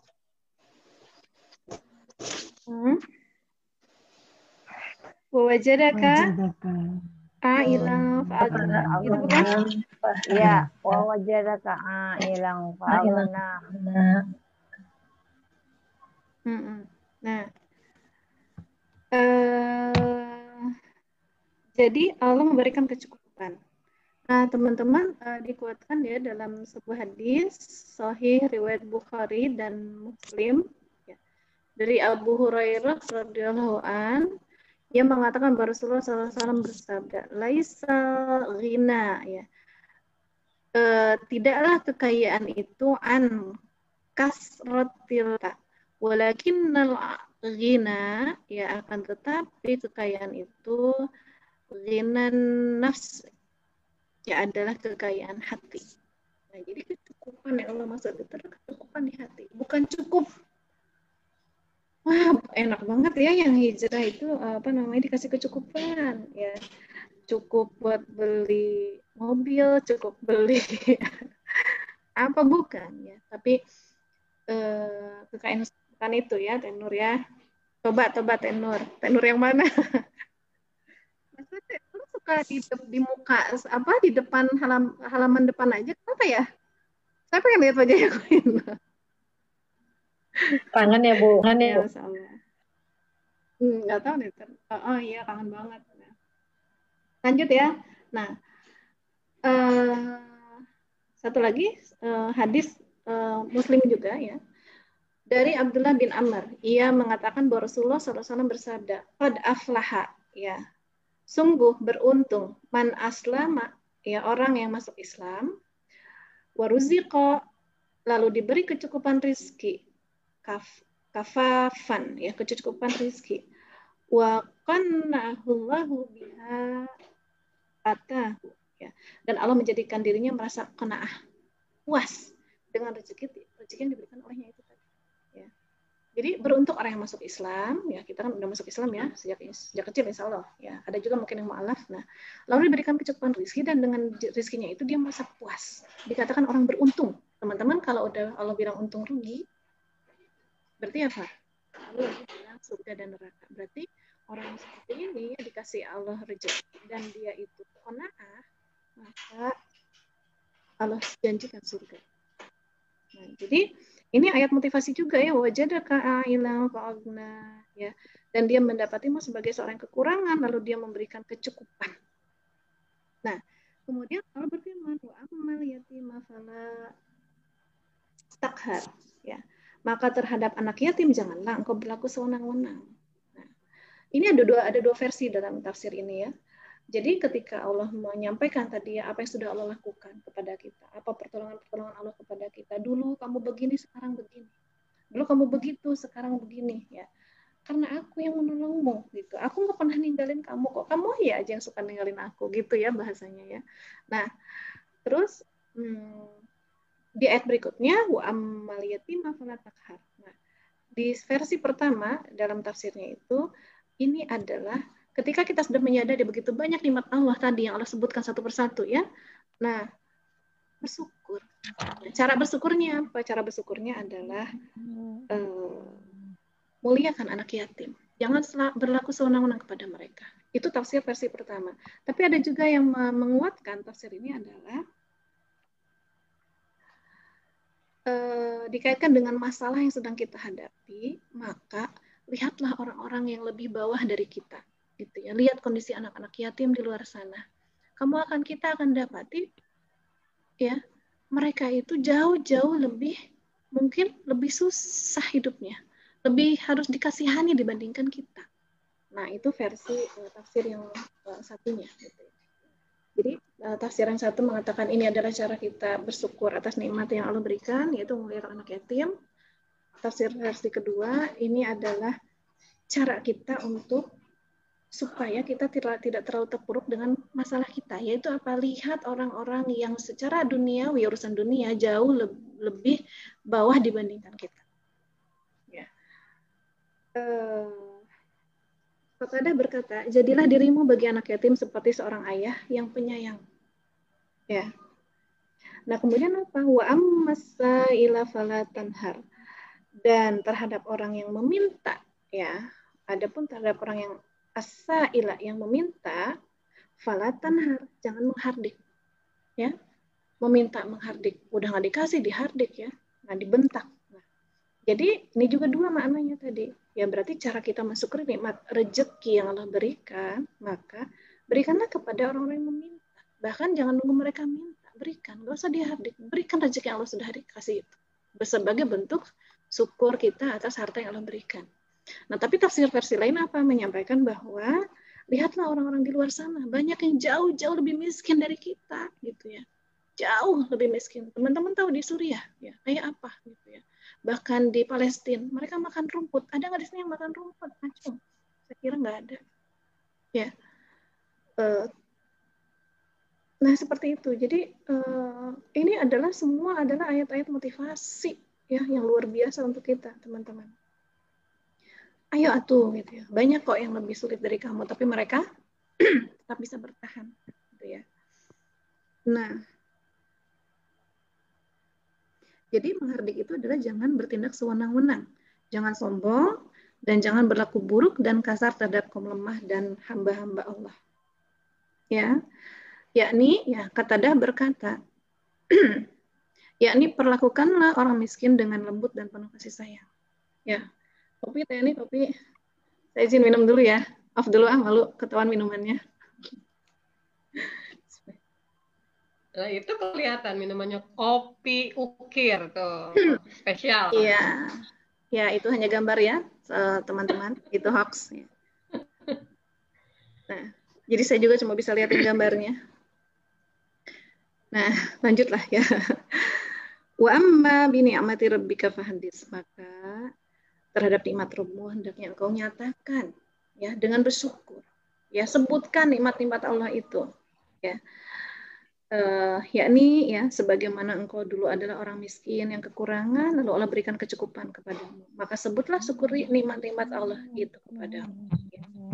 Dan di dalam itu hadis riwayat Abu Hurairah ya Nabi SAW bersabda, riwayat Abu Daud dari Abu Hurairah ya, la yaskurullah ya, tidaklah dianggap bersyukur kepada Allah man la yaskurin nas, orang yang tidak berterima kasih kepada manusia ya. Dan satu lagi Abu Daud meriwayatkan dari Jabir dari Nabi SAW bersabda, man ubliya balaan, barang siapa diberi suatu pemberian ya,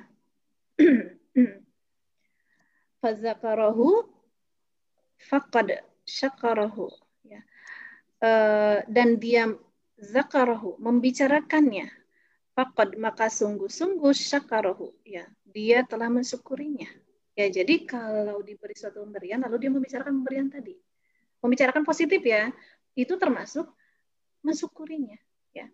Waman katamahu ya faqad kafarahu, dan barang siapa menyembunyikannya, tidak membicarakannya, maka sungguh dia telah mengkufurinya.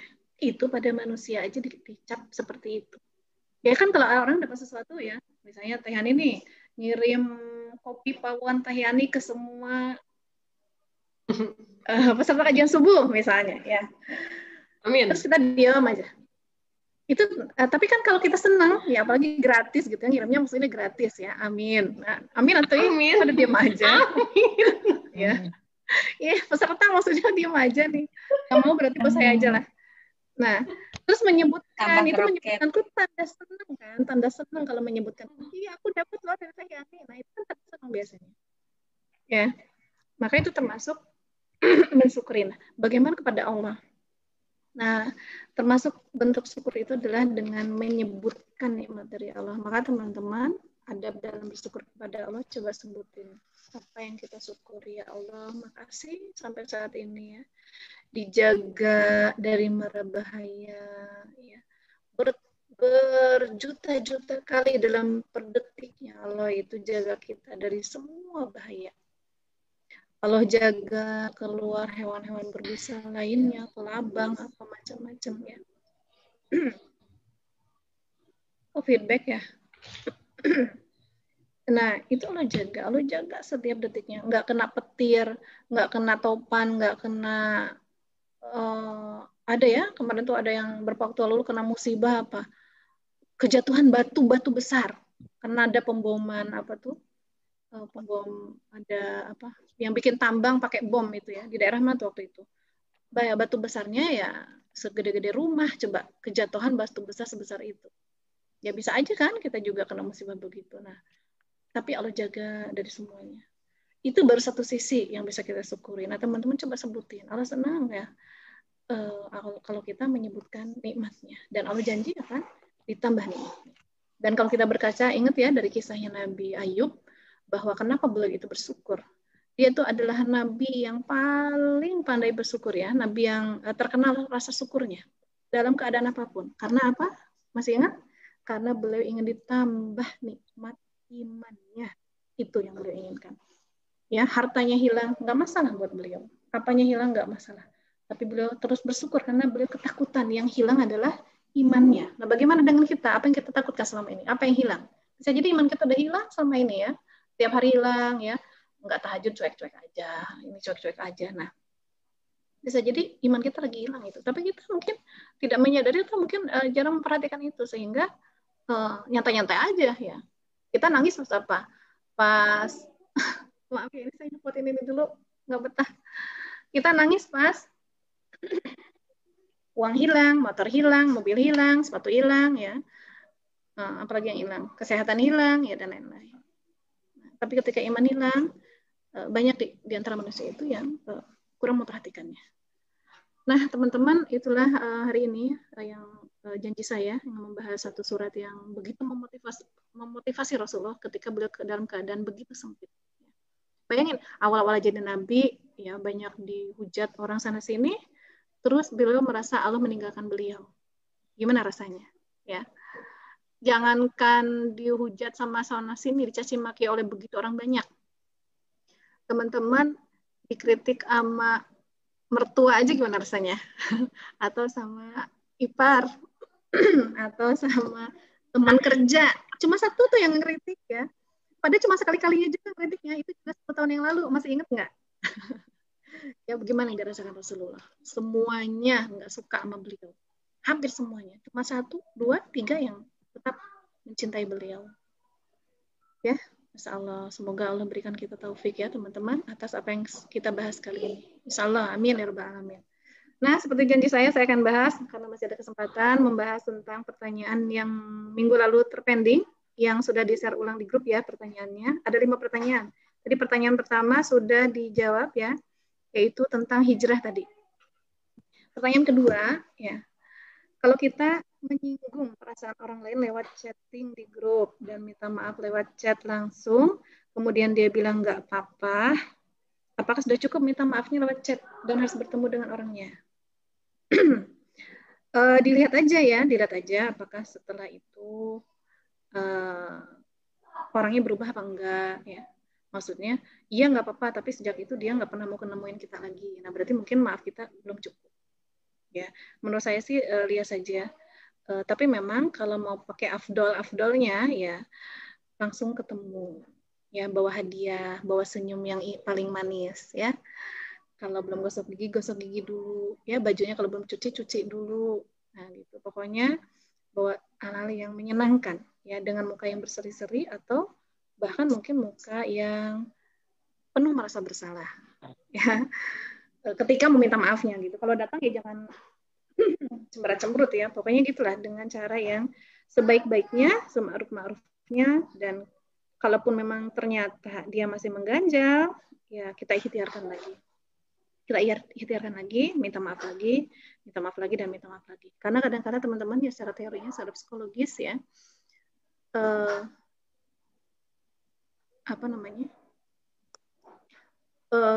seseorang itu kadang butuh memaafkan itu ketika orang yang minta maaf itu kesekian kalinya dan dengan berbagai cara.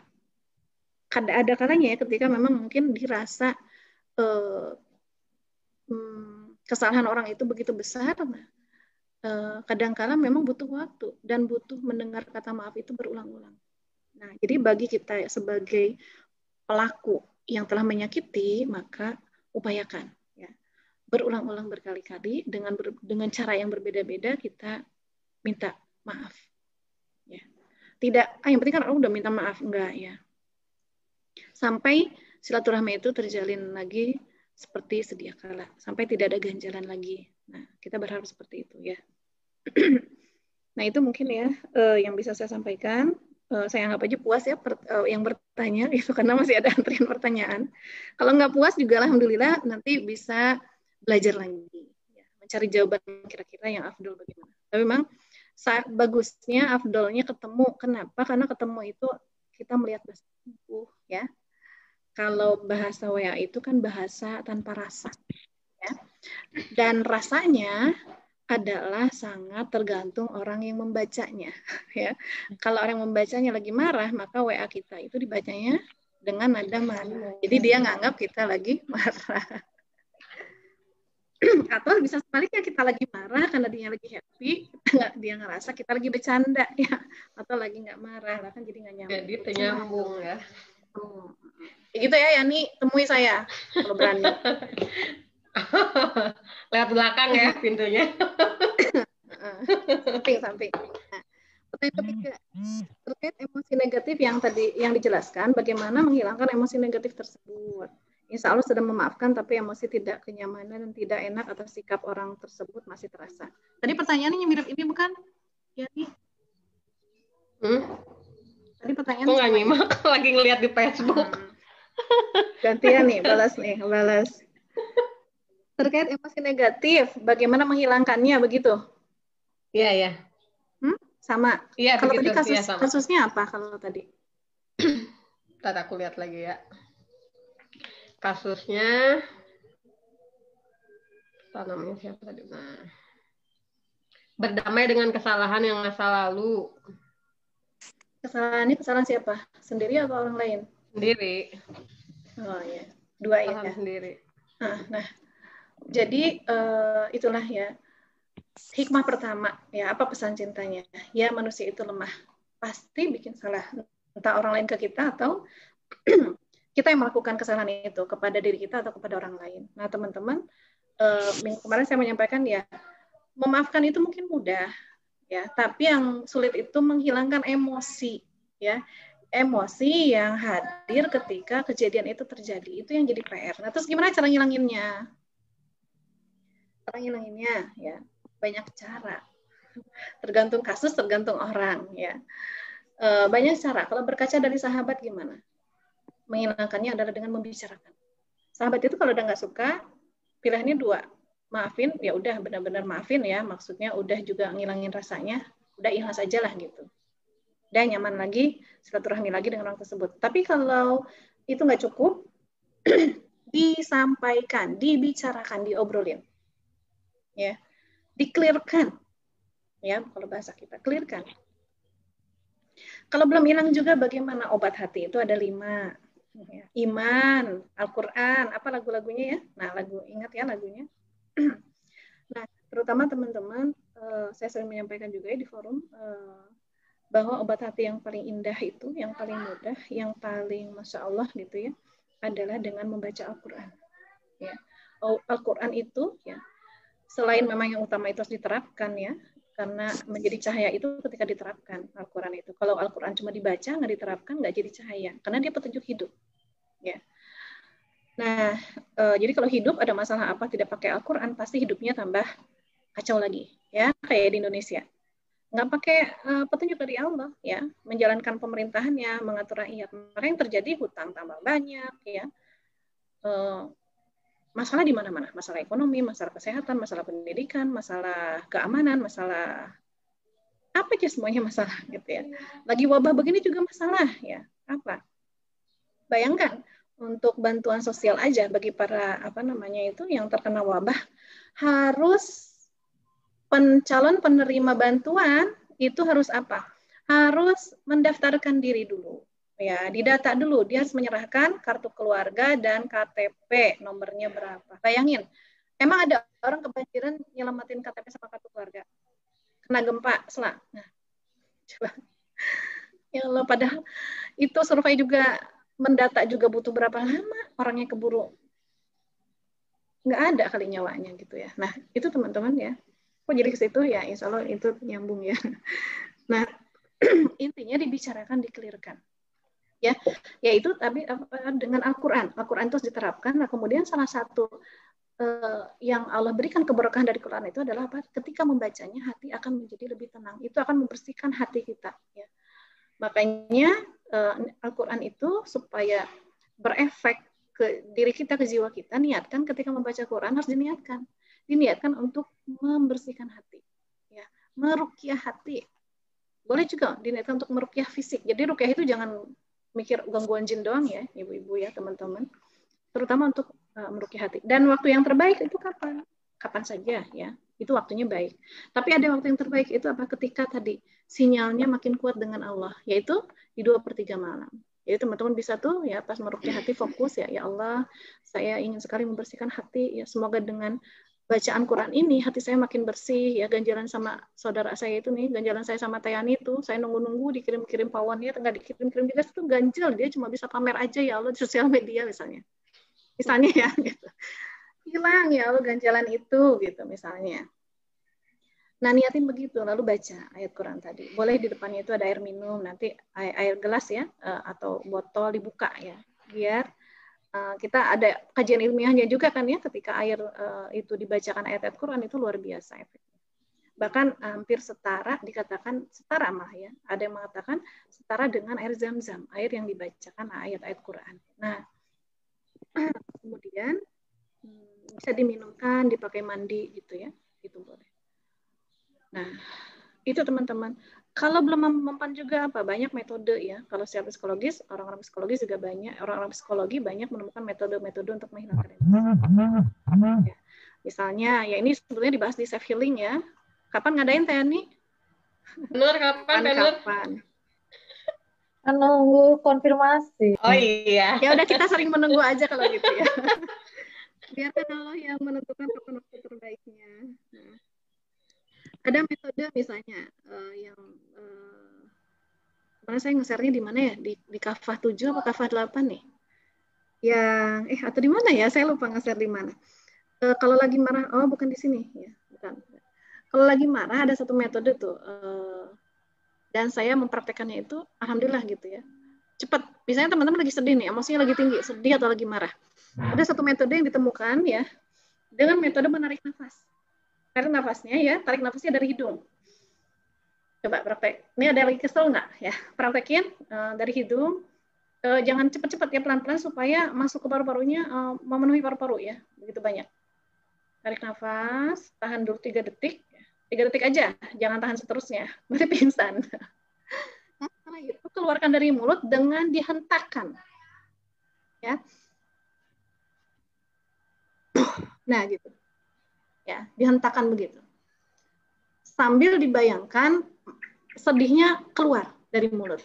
Nah, itu silakan praktekkan. Yang saya rasakan ya dengan metode itu, baru sekali menghentakkan nafas begitu, itu hampir sekitar 50% sedihnya langsung hilang. Ya, lagi kesel sama anak, daripada ngomel-ngomel, kamu tuh yang emang nggak bisa dinasehatin. Aduh, itu mah jadi doa jelek ya. Mending begitu aja. Ya. Lagi marah nih, kalau ada gitu. Bisa sambil istighfar, ampuni ya Allah, ya kemarahan ini dari setan, lagi sedih, lagi apa, pokoknya masih negatif gitu. Atau ada metode lain. Ini ilmiah ya, cuma saya kan masa mau jelasin ilmiah di sini nanti jadinya habis waktunya. Seperti contohnya misalnya teman-teman lagi BAB, BAK, maaf ya, lagi buang hajat lah gitu. Nah itu niatin emosi-emosi negatifnya ikut keluar. Gitu ya, keluarin aja, buang. Nah, tapi yang paling utama tuh Quran itu, baca Quran teman-teman. Yang paling utama. Silakan. Makanya tadi membuang nafas pun pakai istighfar ya. sambil bersolawat, silakan. Kaitkan dengan Allah. Ikhtiar kita, ingat ya, kita udah bahas ikhtiar ya. Dan niatan ikhtiar itu memang semata-mata mencari ridho Allah. Kenapa kita pengen melengin emosi ini? Bukan karena nggak nyaman, capek, lelah hatinya ya. Bukan karena itu, tapi karena memang kita pengen pulang bertemu Allah itu dalam kondisi hati yang udah bersih. Karena kalau di dunia belum tuntas, di akhirat dituntasin sama Allah. Pilih mana? Tuntas di dunia, pilih tuntas di akhirat. Pilih mana? Jangan senyum-senyum aja, jawab. Ya, gitu teman-teman ya. Si Gana, teman-teman udah mulai lapar nih. Udah jam 7, Teh Ani, gimana pertanyaannya? Jam 7 lewat malah. Hah? 01 ya? Kasihan deh 2 01. pertanyaan lagi ya. Tapi teman-teman yang berhalangan silakan kalau mau live duluan. Ya. Ini saya lanjutkan 2 pertanyaan lagi. Ya. Insya Allah kalau ada masih pertanyaan, silakan di-share di grup Pejuang Subuh. Jadi teman-teman yang belum gabung di grup Pejuang Subuh, segera bergabung karena pembahasan, kalau saya keburu gitu ya, saya akan jawab pertanyaannya di grup tersebut. Pakai voice note ya. Jadi yang tidak gabung di grup ini nggak tahu ya apa yang sedang didiskusikan. Ya. Pertanyaan keempat, saya mempunyai anak 8 tahun. Ketika dia melakukan kesalahan, maka saya nasihati. Awalnya tidak terima, susah untuk meminta maaf.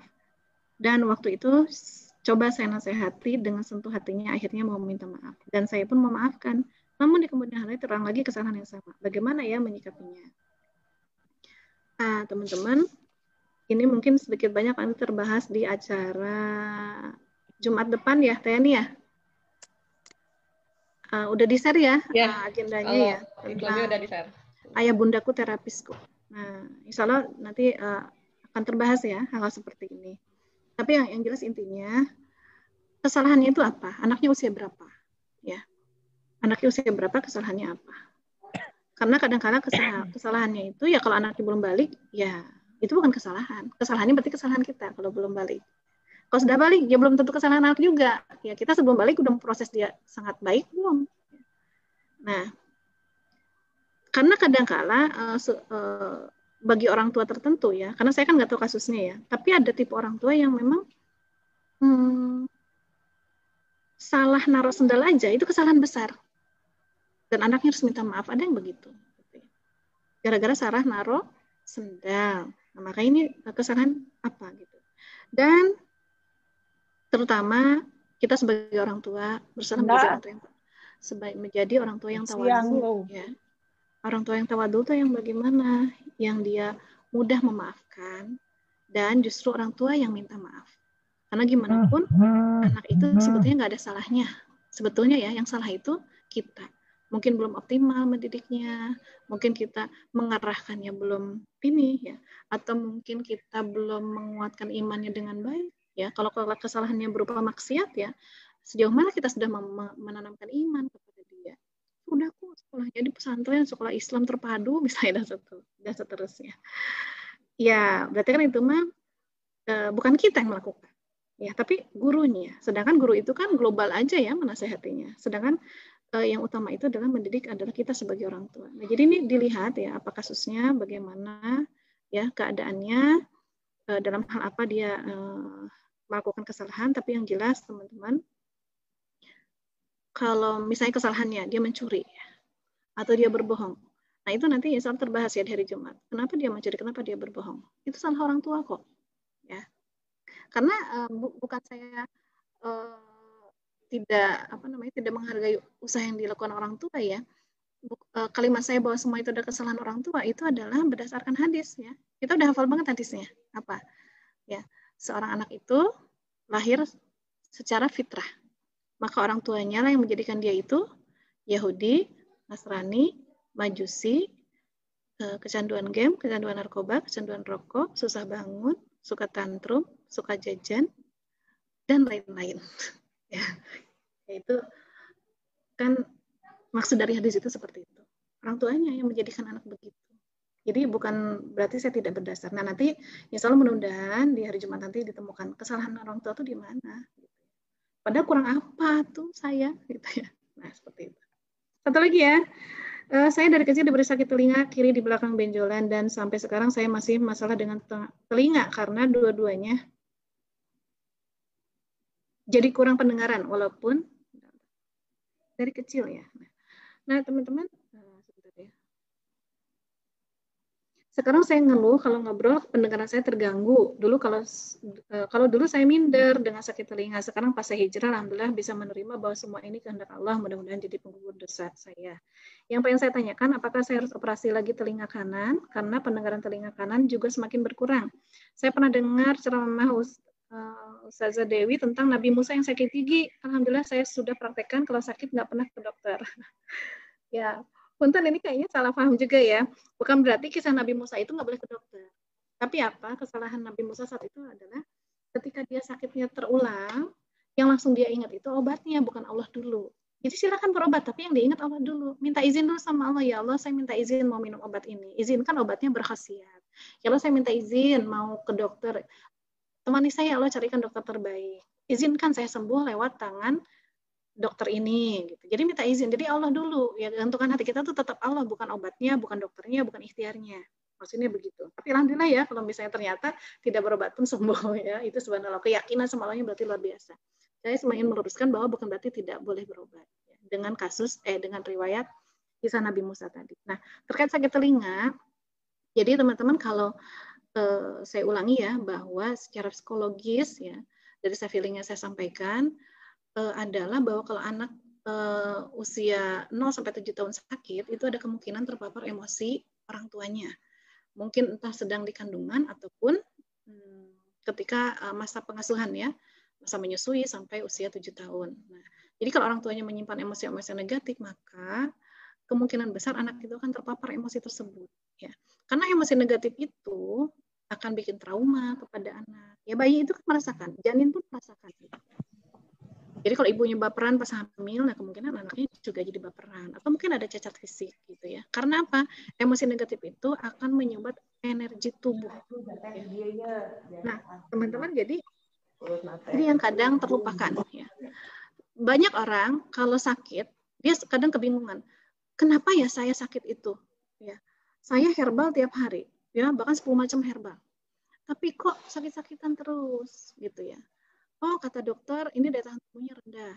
Ya, banyakin vitamin. Udah banyak vitamin masih susah juga. Ini pencernaannya jelek. Ini apa? Ke kepala dan seterusnya. Nah, teman-teman, ada satu yang terlewat sebetulnya. Apa? Pertanyaannya, begitu banyak herbal yang luar biasa. Ya. Herbalnya mungkin juga herbal tipu nabawi gitu ya. Kurang apa? Allah menguatkannya dengan ayat-ayat Quran gitu ya. Bahwa ini adalah obat yang barokah. Ya, habas sauda, madu dan seterusnya. Nah, tapi kenapa berefek sama tubuh kita? Bahkan kita sakitnya tahunan.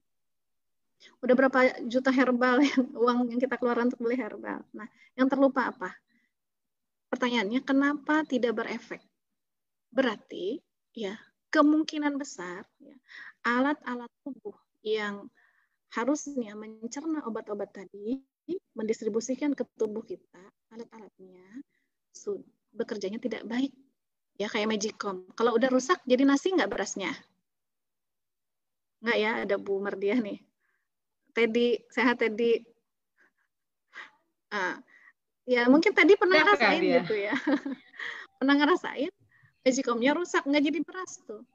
Harusnya dia itu kalau diceterekin jadi beras. Nah begitupun biasanya lambung kita. Harusnya dikasih habas sauda, dikasih madu. Dia itu akan bereaksi apa gitu. Kalau lambungnya baik. Usus juga begitu. Kalau ususnya bagus, makanan pas sehat 5 sempurna, ya. Atau makanan yang udah sesuai nih, JSR, ya, misalnya. Kok masih bikin sakit aja? Nah, berarti fungsi ususnya tidak bekerja dengan baik. Nah, jadi fungsi-fungsi alat tubuh itu tidak bekerja dengan baik. Nah, apa penyebabnya tidak bekerja dengan baik? Penyebabnya yang paling utama adalah teman-teman karena tubuhnya itu, ya alat-alat tubuh tadi kurang energi. Energi itu apa? Tenaga. Ya, jadi dia lemah untuk memproses dengan baik apa-apa asupan yang kita masukkan. Sehingga fokusnya harusnya apa? Melancarkan energi ke bagian-bagian tubuh tadi. Dengan cara apa? Nah, itu dibahas di self healing. Ya banyak sebetulnya ya metode untuk melancarkan energi tubuh, misalnya di akupunktur. Ya. Itu salah satunya. Cuma yang takut jarum ini kan nggak mempan, gitu ya. Pokoknya silakan aja searching ya, cara atau metode ya banyak di YouTube untuk melepaskan energi tubuh. Untuk melancarkan energi tubuh. Ya. Karena sebetulnya tubuh kita itu semalamnya tubuh kita, dia itu cadangan energinya banyak. Ya, energi itu kayak listrik. Ini kan kita bisa bergerak tuh karena ada energi ya, tenaga gitu, energi itu tenaga. Nah, listrik itu ada apa namanya? Ada gardunya. Nah, jadi tinggal diangkat aja sumbatannya dari gardu tadi supaya gardu tadi menyebarkan listrik ke seluruh tubuh. Nah, sumbatannya itu apa yang menyumbat energi tubuh itu adalah emosi negatif. Nah, jadi silakan kayak teman kita nih yang sakit telinga, dicari ada emosi negatif apa atau perilaku negatif. Nah, itu juga bisa menyebabkan tersumbatnya energi tubuh. Ya, emosi negatif walaupun nilainya kalau ada skala 0 sampai 10, nilainya emosinya cuma 1. Itu juga menghambat energi tubuh. Apalagi kalau nilai emosinya 10 dan sudah tertancap di hati kita 10 tahun. Berarti nyumbat energi tubuhnya berapa lama itu gitu ya, lama sekali. Nah, jadi fokusnya lancarkan energi tubuh ya. Imun. Nah, imun itu bisa kuat kalau energi tubuhnya bagus, menyeluruh gitu ya, merata ke seluruh tubuh. Itu yang bikin tubuh kita kuat, imunnya kuat. Karena penuh energi semuanya, penuh. Jadi ketika virus masuk ke hidungnya udah penuh energi ya. Dia langsung bisa mematikan virus tadi. Kan virus itu dengan daya tahan tubuh. Ya gimana tubuhnya punya energi yang tinggi, punya daya tahan tubuh yang tinggi kalau energinya lemah. Nah, jadi silakan gardu-gardu energi tadi dibuka ya dengan cara menghilangkan emosi-emosi negatif. Jadi teman-teman silakan. Nah, kalau terkait telinga, dicek orang tuanya. Kalau memang dari kecil, ya orang tuanya kalau bisa diajak ngobrol, diajak bertobat, ya karena sudah menyimpan emosi-emosi negatif, mungkin sampai sekarang masih tersimpan emosinya, ya ketika beliau hamil dan menyusui kita, atau dalam masa pengasuhan mereka lah kita ya, masa hadonah 0 sampai 7 tahunan. Nah, ajak bertobat. Nah, biasanya tuh kalau energinya udah positif ke orang tua, berefek juga ke kitanya, ya. Mulai terbuka simpul-simpul energi negatif di kita. Nah, tapi karena sampai besar, nah kemungkinan besar tidak hanya karena pengaruh energi negatif orang tua ketika kecil, tapi kita pun nih, sekarang yang sudah besar ini, menyimpan energi negatif. Kalau di telinga, makin sini pendengaran makin kurang, coba mungkin ya, ada nggak emosi negatif atau perilaku negatif terkait dengan pendengaran. Contohnya apa? Maaf ya, misalnya, ini berarti bukan menuduh ya, tapi kalau dalam bahasa psikologi itu, ini kadang-kala menjadi acuan untuk mencari akar masalah. Ya. Karena kadang-kala orang yang lagi sakit nggak ngeh, saya lagi nyimpan emosi apa ya, kadang-kala nggak ngeh, harus diengehin. Nah, ini ada patokan-patokan dari para psikolog itu, berdasarkan pengalaman mereka bertahun-tahun ya, dicatat. Nah, biasanya kalau orang sakitnya di telinga itu ada masalah atau emosi negatif terkait, atau perilaku negatif ya, terkait pendengaran misalnya. Kalau dinasehatin nggak mau dengar. Ya, misalnya suka kepo sama orang, kan masalah pendengaran ya. Atau terlalu cuek ya, atau apalah dengan masalah pendengaran. Nah, kalau itu ketemu ya emosi negatifnya terkait pendengaran, atau terlalu sensitif dengan pendengaran, nggak boleh dengar orang itu ngomongin sedikit aja, kitanya baper ya, terlalu sensitif, atau kitanya marah langsung meledak gitu ya kalau ada yang salah dikit aja, mendengar sesuatu yang salah dikit. Nah, begitu. Nah, itu biasanya penyakitnya ke telinga gitu. Ya jadi gampang sih dicek ya. Penyakit di mata. Nah, biasanya coba ada nggak emosi negatif yang menyertai mata. Ya, mata itu terkait memandang. Jadi kalau rabun jauh, nah biasanya dia terlalu jauh memandang masa depan. Rabun jauh itu terlalu jauh memandang masa lalu, dia jadi ngingat masa lalu terus. Itu biasanya kena rabun jauh. Kalau rabun dekat itu saya lupa. Dia memandang masalah yang lalu juga sama. Belum memaafkan masa lalu biasanya.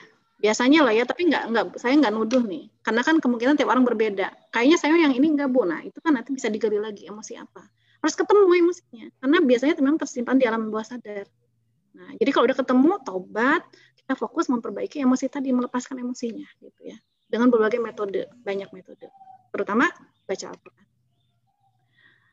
Itu ya, maka operasi atau tidak, saran saya, jangan operasi dulu, temukan dulu emosinya, tobat, ya insya Allah dengan metode-metode psikologi, banyak kok yang langsung sembuh ya, insya Allah dengan izin Allah gitu ya. Makanya fokusnya minta izin Allah. Ya. Itu ya teman-teman, udah jam 7:04. Karena mau ada kajian tafsir ya Teh Yani ya. Ada tafsir jam 8. Biar teman-teman bisa sarapan dulu, duha dulu ya. Nah, insya Allah. Saya tutup dulu kajian kita hari ini. Silakan yang mau bertanya di grup Pejuang Subuh, yang belum gabung, minta Teh Yani ya. Saya minta maaf lahir batin. Pasti banyak salahnya. Ya. Dimaafin nggak? Nggak. Saat ini dimaafkan. Kali ini dimaafkan, lain kali. Ya. Kali ini dimaafkan, lain kali insya Allah dimaafkan lagi. Amin. Ya, alhamdulillahirrahmanirrahim. Nah, saya serahkan kembali acaranya ke Teh Yani. Mangga Teh Yani. Ya, terima kasih Bu Dewi. Alhamdulillah sudah menemani kita. Walaupun alhamdulillah juga diberikan waktu yang cukup panjang kali ini. Oh iya teman-teman, insya Allah besok ada kajian bersama Bu Dewi dari kawan sejalan bekerja sama dengan kami dari Pembuktian Cinta yang temanya insya Allah Restart Be Better You. Nanti insya Allah iklannya saya share di semua grup, pendaftarannya sesuai yang ada di flyer. Jadi tidak melalui saya untuk pendaftarannya, bisa melalui langsung ke flyer yang tertera di flyer kontaknya. Mungkin itu saja dari saya. Kita tutup kajian ini dengan oh iya, Bu Dewi hadir, masih hadir. Nah, ini ada teman kita dari pembinaan Kafa 5 apa 6 ya, Teh Siva lagi kurang sehat badan sudah beberapa hari ini. Mohon minta doanya dari teman-teman semua. Saya serahkan kembali ke Bu Dewi untuk memimpin doanya. Oh, ke saya kan katanya ke Teh Yani. Saya nyerahin lagi ke Bu Dewi. Wah, tekaci ya mah. Ya. Sebenarnya tadi udah ya di awal ya kita sudah mendoakan untuk semuanya, udah. Tapi tidak ada salahnya juga kita doakan lagi. Ya, doa itu diulang. Insya Allah tidak bikin Allah bosan, justru Allah tambah senang. Ya, bahkan orang yang tidak mau berdoa dikatakan orang yang sombong. Ya. Mintalah kepada Allah bahkan sekedar meminta digantinya sendal jepit kita yang copot atau kancing baju kita yang copot, minta kancing baru sama Allah. Ya, semakin detail meminta, Allah itu semakin senang. Ya, Bismillahirrahmanirrahim. Kita berdoa ya bagi siapapun yang saat ini sedang merasakan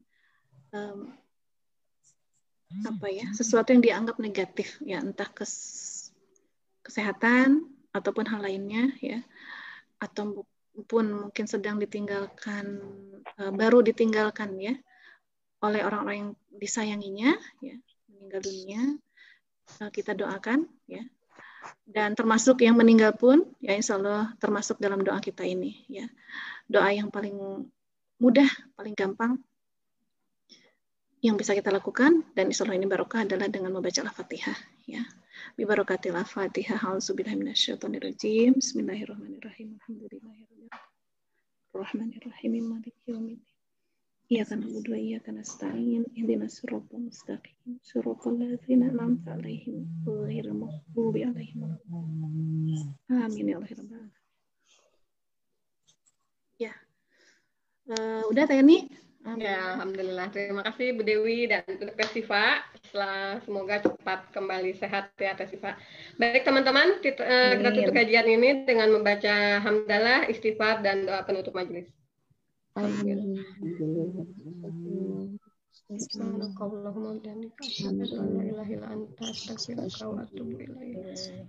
Cukup sekian dari saya. Assalamualaikum warahmatullahi wabarakatuh. Waalaikumsalam warahmatullahi wabarakatuh.